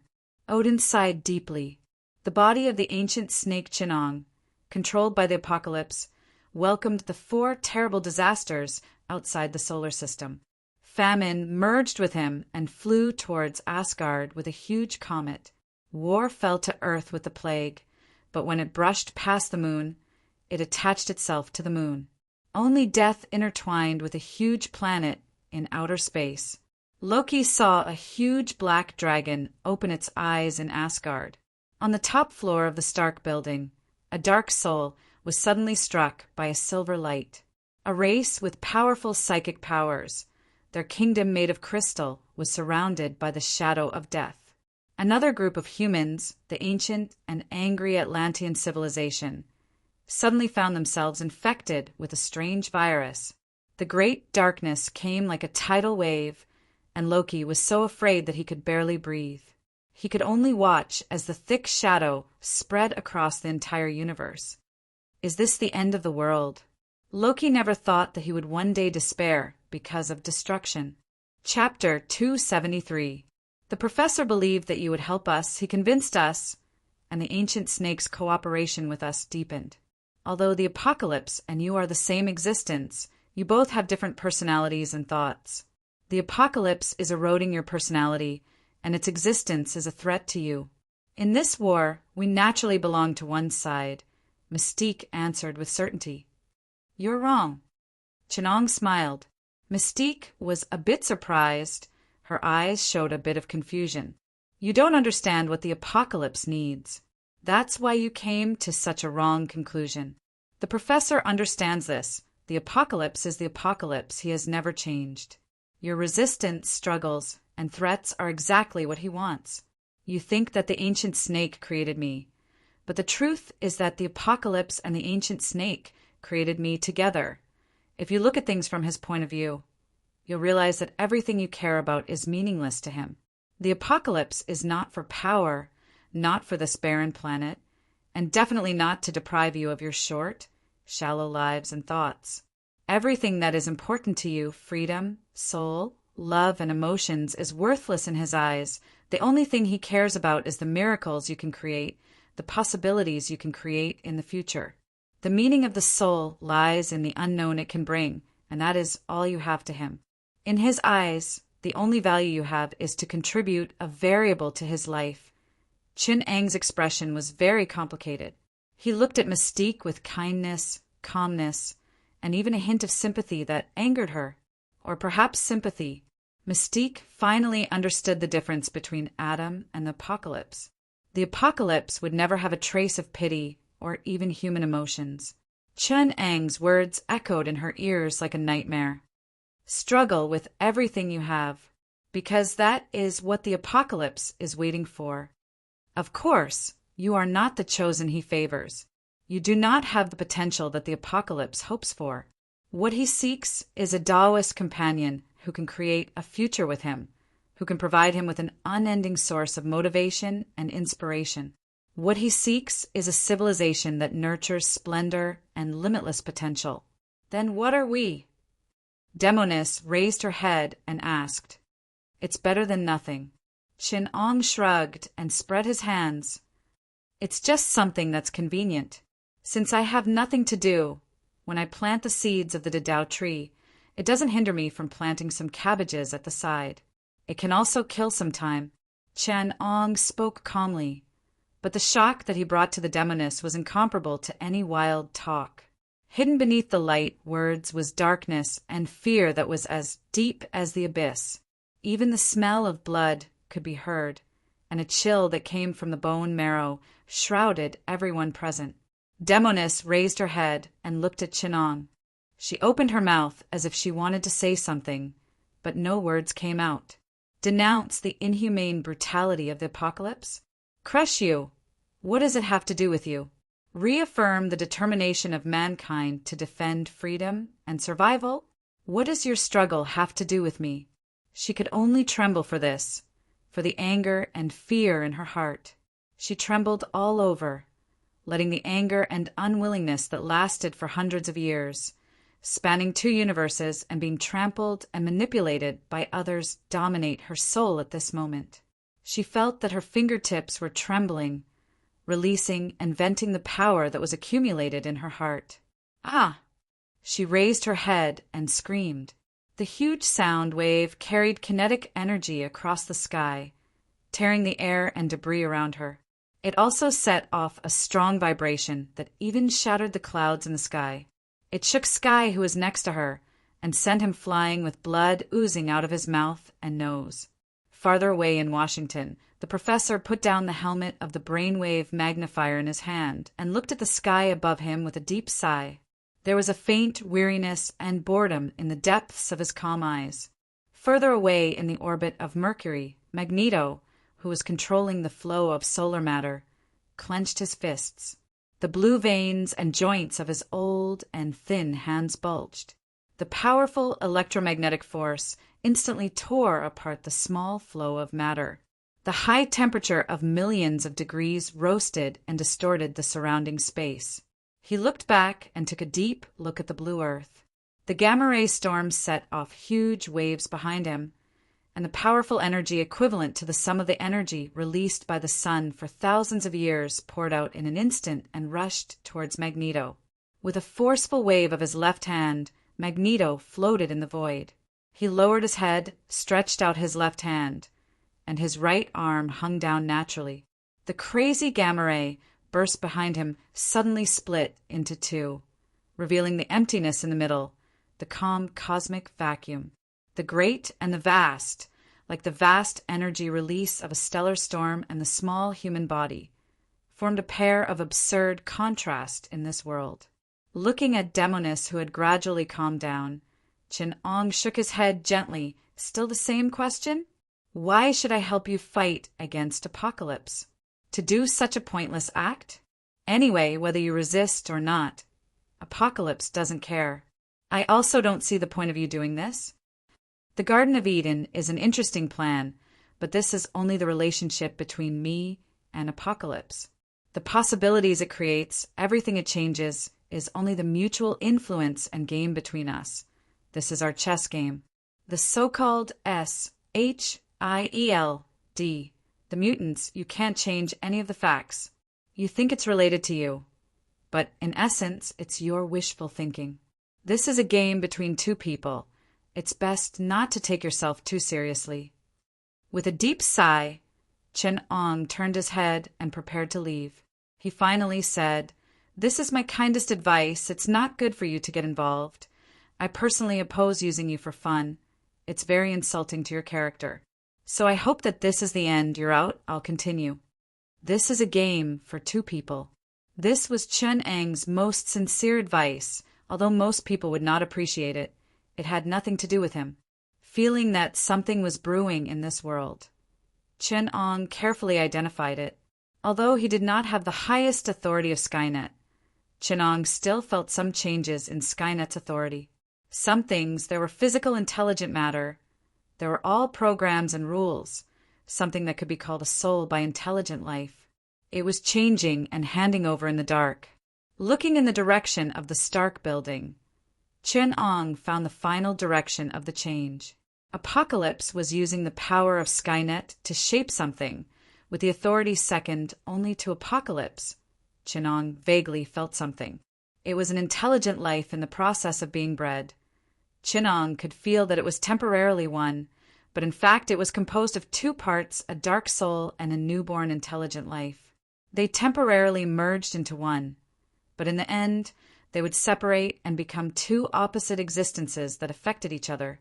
Digging out the so-called plot from his memory, comparing it to the chaotic world stirred up by Apocalypse, Chen-Ong frowned and said, "Ultron? A similar but completely different existence. The plot no longer has much reference value. Other than the same name, they are two different existences." To be continued. Chapter 274. Everyone in Stark Industries knows that the new assistant of their boss, Tani, is a liar. This woman has the acerbic characteristics of a liar in the workplace. It makes people suspect that this young and beautiful female assistant has a menopausal soul. Even Tani can't stand a beautiful woman, but he can't leave her. After Little Pepper left, the only assistant who can control the huge machine of Stark Industries and let him devote himself to doing what he likes is this bitch, Layla.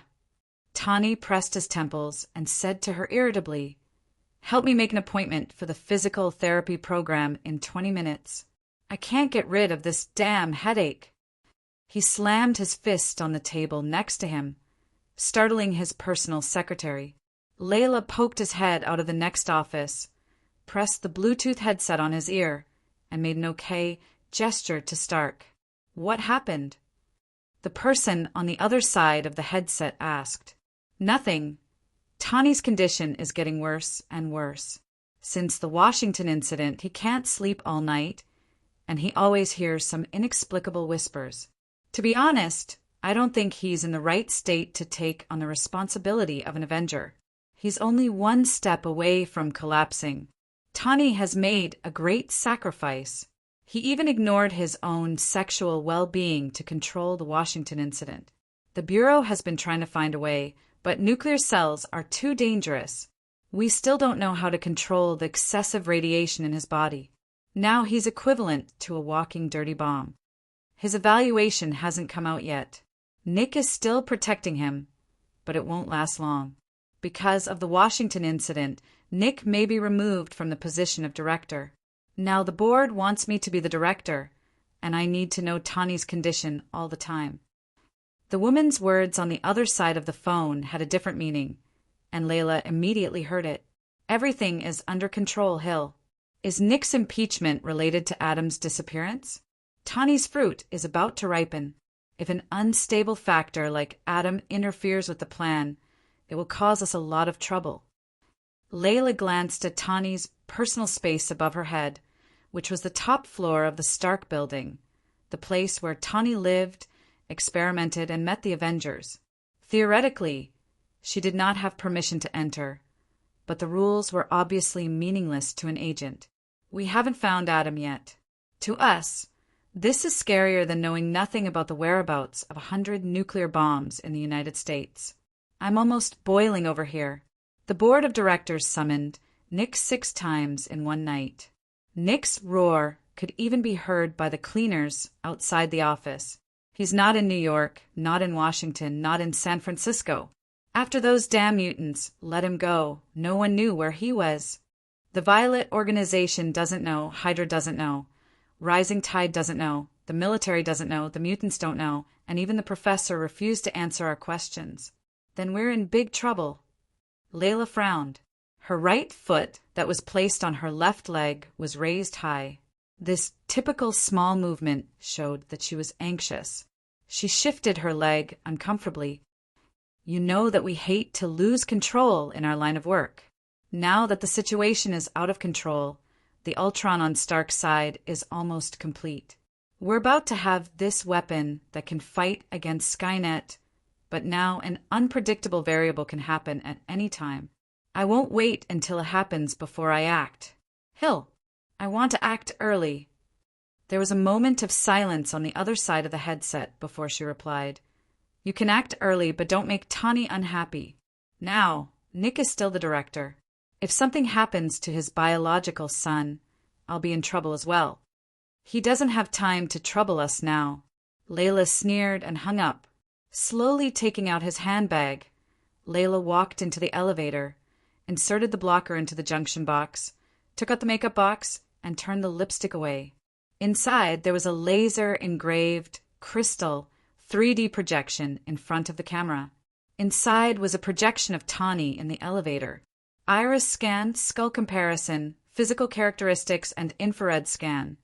None of them could stop the high-tech of S. H. I. L. D. Gently pressing on the powder with his 10 fingers. Layla's fingers had a layer of film with fingerprints. Gently pushing open the door of Tani's room, a golden sphere projected in the middle of the room immediately attracted Layla's attention. He circled around the rotating sphere, and the constantly active data fluctuations inside attracted Layla's attention. His hands tapped on the projection, dragging out pieces of data and codes and enlarged them.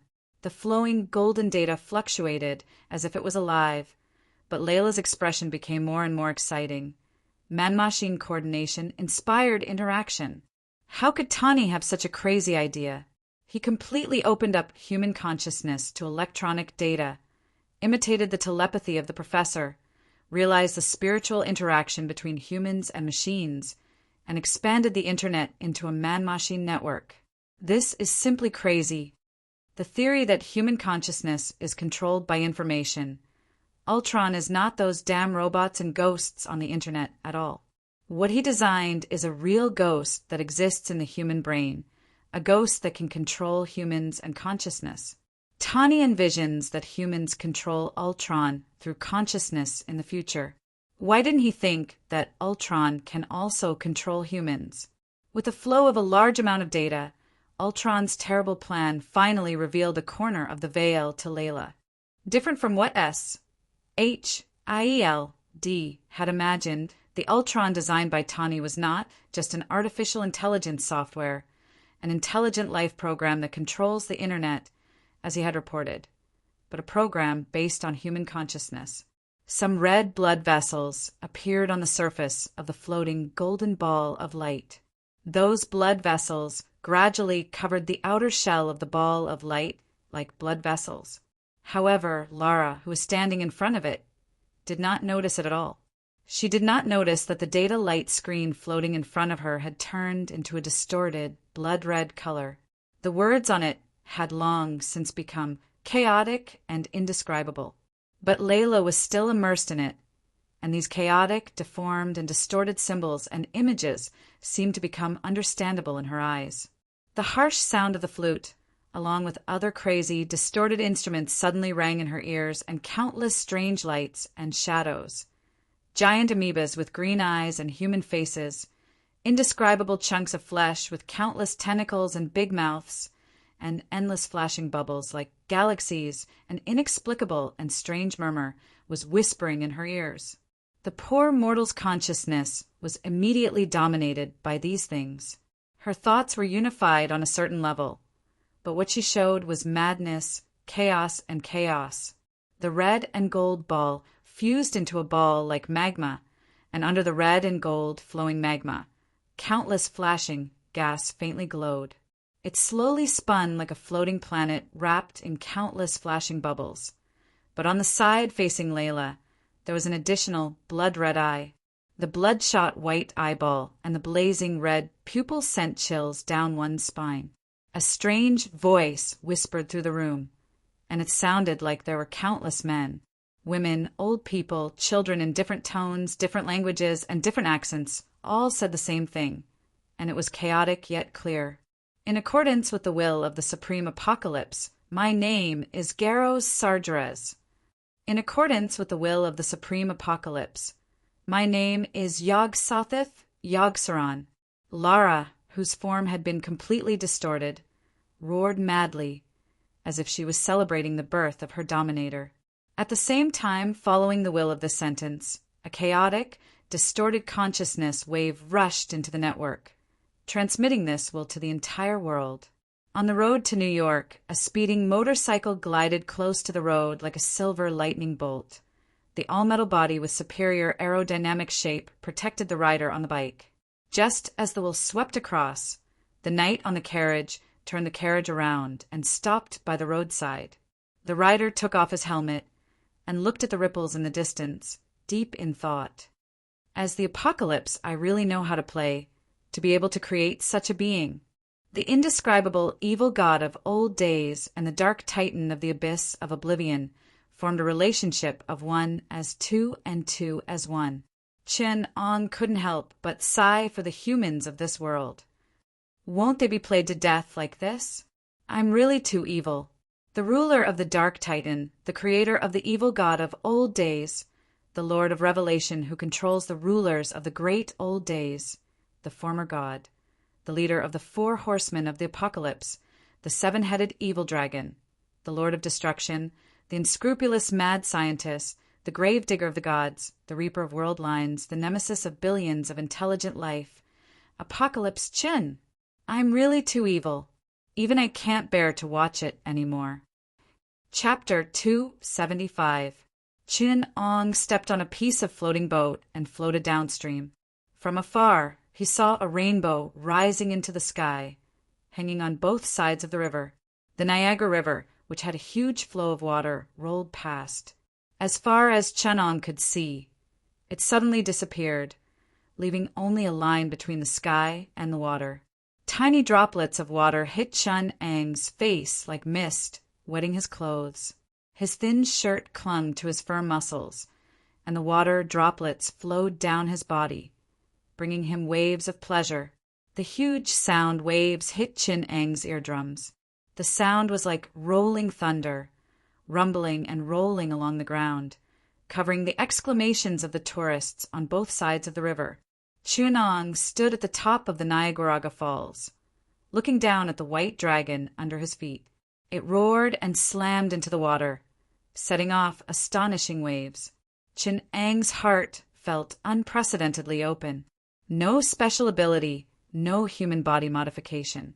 He just relied on his frail human body to firmly press on the fragile boat under his feet, traversing the edge of the abyss of the waterfall, resisting the power of nature. Chun-Ang was truly smiling happily, enjoying this long-lost joy. SHIELD was frantically searching for him. They passed through secret bases and key government locations, exploring every dark corner of the country, suspecting every powerful person with power and strength. They monitored the relevant agencies of the UPA, mobilized the surveillance network all over the country, and searched in densely populated places. But no one believed that he would appear near a tourist attraction, not Yellowstone Park with its huge energy potential, not a volcanic crater related to the internal stress of the earth, but near a waterfall that was the most valuable natural scenery. Looking at the time, Sardras should have already broken free from control. If he was any more brutal, he might have already caused a large-scale riot and turmoil. Hopefully, the Avengers can withstand the first wave of his attack, or they can only wait for others to avenge them. Thor was seriously injured by the ancient serpent self. The Hulk was severely restrained, and Hulk met Yog-Sothoth? He's going to be infected. The feeling of standing at the edge of danger made Chun-Ang's emotions surge. Breathing in the fresh water vapor, he thought maliciously, if the endless anger in Hulk's heart is twisted and infected, and he descends into this world in the form of chaos that symbolizes anger, will he become Aphrodite or Thugia? But on second thought, he laughed again. Whether Hulk will be infected or not, as long as Sardras finds Tony Stark and retrieves his body, the Avengers will have fun. I think this is an Avenger. It's the pill. The Dark Star Soul and the ancient gods that I created during the apocalypse really counter the Avengers in all aspects. With my current human form, I probably can't beat that Sardras. How could a person become stronger? Only by not behaving can one become strong. He felt his spirit tense up due to the extreme danger, and his body gradually heated up and trembled. His body mobilized every bit of strength to drive the powerful water current and fly to the edge of the waterfall. However, this was only the effect of adrenaline. He did not feel any substantial evolution of the cells in his body. He could control powerful abilities, have the all-pervasive telepathic ability, release electromagnetic force to sense the Earth's magnetic field, and absorb kinetic energy before releasing it. However, these abilities were all limited by a stubborn human body. His thoughts existed in his brain, and his strength came from his muscles. He needed to breathe, eat, and excrete. This was simply an exception.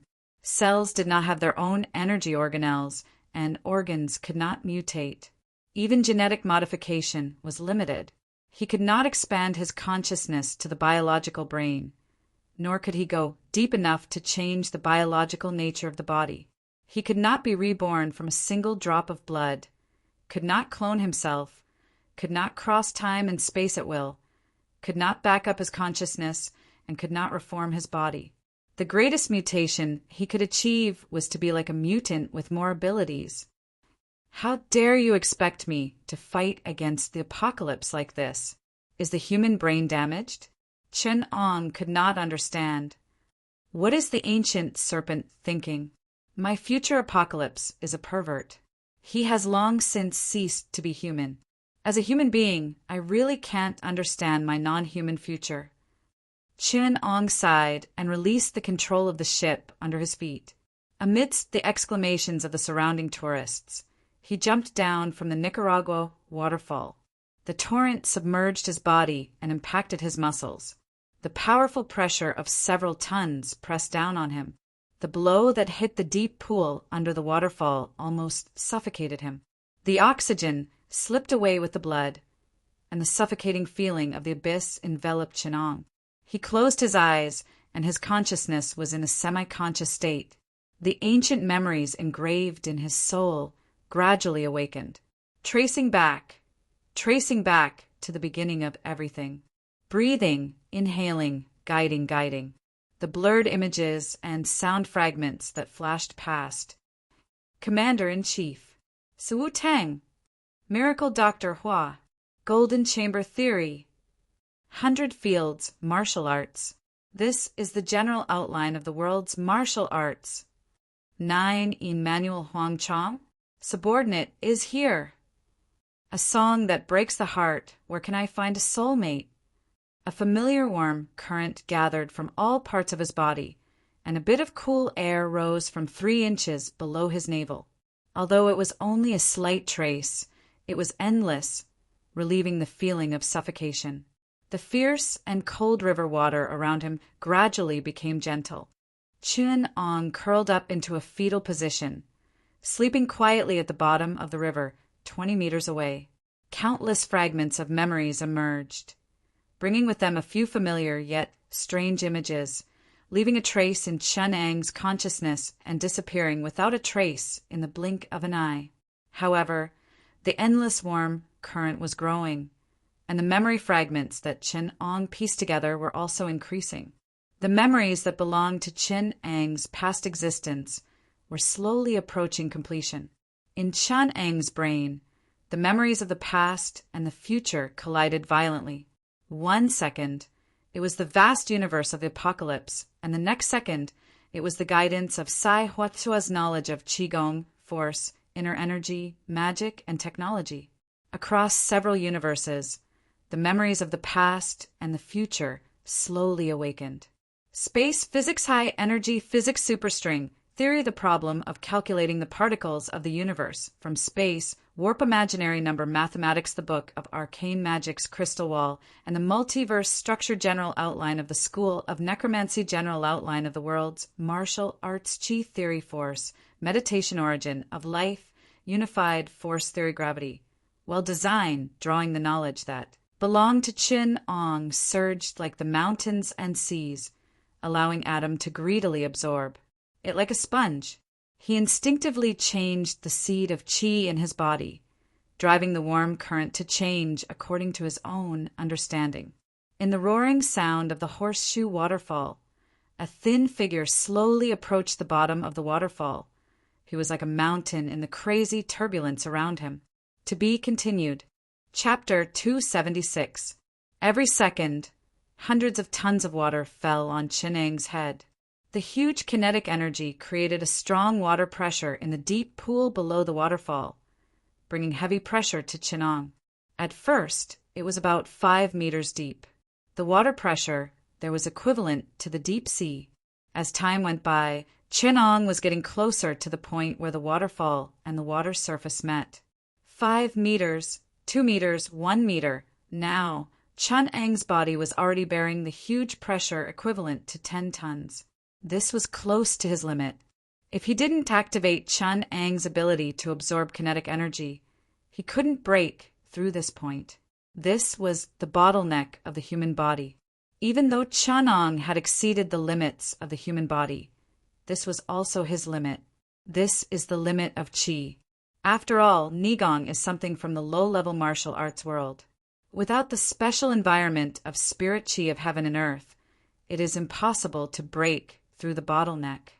More advanced martial arts have to form a new body structure, such as semi-energy, crystallization, and semi-information.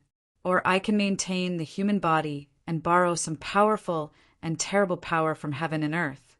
Not to mention things that don't exist, the power that I can use now, including the magnetic field and gravity of the earth under my feet, the power of the stars of the solar system, and the limits that I can reach are all limited by this body. Only by removing this restriction can I become stronger. If he wasn't limited to this body, Chenong could do a lot. He could become stronger and change the structure and shape of his body, transforming it into some high-energy form. Whether it was the closed state of the neutron golem or the half-energy immortalized body, the power that he could output was enough to blow up a planet. Can I become stronger without being abnormal? It's precisely because Tianqi is too abnormal that he's as strong as a monster. It can't be quantized, can't be black hole, and can't be nomological. How strong can this fragile human body be? No matter how strong a human is, he is just a powerful upright ape. Can the strongest upright ape be stronger than the weakest planetary life? Impossible. Restricted by the human brain, we can't even use our intelligence, and the path of civilization has undoubtedly been sealed by the 4 horsemen of the apocalypse. I can't see any hope of winning against the apocalypse. In Chen Ang's mind, knowledge from countless other planes collided. Sparks of inspiration often flickered, but he couldn't grasp them. Limited by his external resources and body, he couldn't use those terrifying methods. What I need to do now is to use this body's innate ability, which is to combine it with martial arts to create a new path. This path is built on the idea of gradual improvement and gradual strengthening of martial arts. It is rooted in the deep foundation of martial arts, but the method of application is a special ability. If you want to give it a name, it can be called the variant martial style. Magneto's electromagnetic force control is one of the most terrifying abilities in the entire universe. Although I am limited by my body and cannot break through the van der Waals force barrier to apply electromagnetic force to the level of the forces between molecules, it has infinite potential and is one of the most suitable development paths. Chen Ong raised his palm slightly, and a metal or at the bottom of the river floated up and fell into his palm. Non-metallic atoms are too weak in response to electromagnetic force, and it is inefficient to control. Therefore, if the variant martial style wants to be compatible with magnetism, it must be related to metals. And establishing the foundation of martial arts is inseparable from the 3 elements, energy and spirit. The most perfect variant martial style system should have 3 types of basic martial arts: external techniques to strengthen the carrier, internal techniques to provide energy, and mental techniques to improve control, which is the brain's computational power. If it is the variant martial style's magnetic force, then internal techniques can be put aside for the time being. As long as my feet are on Earth, the magnetic force doesn't need an energy supply, or it can be said that it is a martial art that cultivates both internal and external techniques. I'm not in urgent need of mental techniques now, and finding the most suitable brain, computational structure, and mental state isn't something that can be done overnight. Also, mental techniques will affect my personality, which is very dangerous to myself. I should first accumulate experience and data, and then think about it in the future. Chen Ang's mind quickly eliminated all the possibilities, and he finally made up his mind. He exerted force in his right hand and crushed the metal ore in his hand. What I need the most right now is to strengthen my body and provide the foundation for the magnetic force. His eyes were half closed, and he withdrew all distracting thoughts. Chun Ong raised his brain's deduction ability to the highest level. Shaolin has a supreme external technique that fits my requirements the best. A light flashed under Chun Ang's eyes. When practiced to the highest level, the body of carbon-based cells can take on the characteristics of metal. This Vajra indestructible divine art is very interesting. In the memory of Apocalypse, there's a paper called The Experiment on the Strength of Iron-Based Cells and Another Development Direction for the Magnetic Fluid Inductive Skynet. There's also a similar Vajra indestructible divine art, which allows the body to cross the universe and step into the stars. It's a pity the human cells need to be replaced with iron-based cells. The magnetic force needs metal as the foundation, and the most suitable one should be this Vajra indestructible divine art, the experiment on the strength of iron-based cells and another development direction for the magnetic fluid inductive Skynet. However, my body can't be transformed into iron-based cells, nuclear cells, or mutated cells. If I want to take this path, I'll have to simulate the characteristics of metal and impart metal magnetism to human cells. The main metal characteristic that Vajra indestructible divine art gives the body is hardness, which is also unbreakable. The magnetic field formed in the human body isn't strong enough, so I can only borrow some of the ideas from it. The most common substance in the human body is water, which accounts for up to 65% of the adult body. The water in the human body mainly exists as a component of blood, and it can be found in every part of the human body, deeply in contact with every cell. Therefore, to train the body, one must first train the blood. The first step of this foundational martial art is to give the blood in the whole body a strong magnetic force. Chin Ong let go of his hand and controlled the ore fragment in his right hand to cut his skin. A few streams of blood seeped out of the wound, like a red filament, swaying in the water, suppressing the regenerative arcana of Wolverine and not healing his wound. A large amount of blood flowed out of Chun Ang's body, and his face gradually turned pale. The magnetic force controlled the weakly magnetized blood and prevented it from dispersing in the water. Under Chun Ang's control, it carefully exchanged substances with the Niagara River, keeping it clean, and then returned to his body, like a cycle that spread out from his body. As time passed, the range of this cycle became larger and larger. Under the control of the regenerative arcana, a large amount of blood was produced. The amount of blood Chin Ong controlled now was the amount of blood that could be used by dozens of people. All nutrients and oxygen were plundered from the river by this water body and the blood circulation in Chen Ang's body. The red under the waterfall became more and more obvious and gradually attracted the attention of tourists. John, go check under the Horseshoe Falls. Some tourists have complained that they have seen the red marks expanding. Go see if it's the proliferation of aquatic plants or water pollution. If it is, remind the Americans on the other side of the river to deal with it quickly. Canada doesn't have the money to deal with these things. The waterfall is the most visited by American tourists, so the Americans should pay for it. The manager of the scenic area grumbled to the water inspector. John could only pack up his things and drive the small boat down the waterfall. After careful observation of the waterfall, John found something wrong. A red shadow settled directly under the center of the waterfall, about 2 meters in diameter. But now that he got closer, he found that the red shadow was more than 2 meters in diameter. In fact, there were red filaments more than 10 meters under the water. John could even see some red filaments breaking through the pressure of the waterfall, growing from the water surface against the waterfall. Oh my God! This is definitely not aquatic plants or water pollution. No plants or water can rush up from the bottom of the waterfall. John was shocked. He dropped the underwater camera at a place where the water flow was relatively stable and there were red filaments. The red filaments in the camera were very small, about the thickness of a hair. The underwater camera slowly moved forward in the grass, and he could see that the red filaments were increasing in number. Finally, they were as dense as a forest. Under the high-resolution camera, he found that the color of the filaments was not bright red, but a dark, golden metallic red. The closer he got to the core, the deeper the golden color of the filaments. In the end, it was like a flowing titanium red. What is this? John found a human-shaped object wrapped in red filaments in the camera.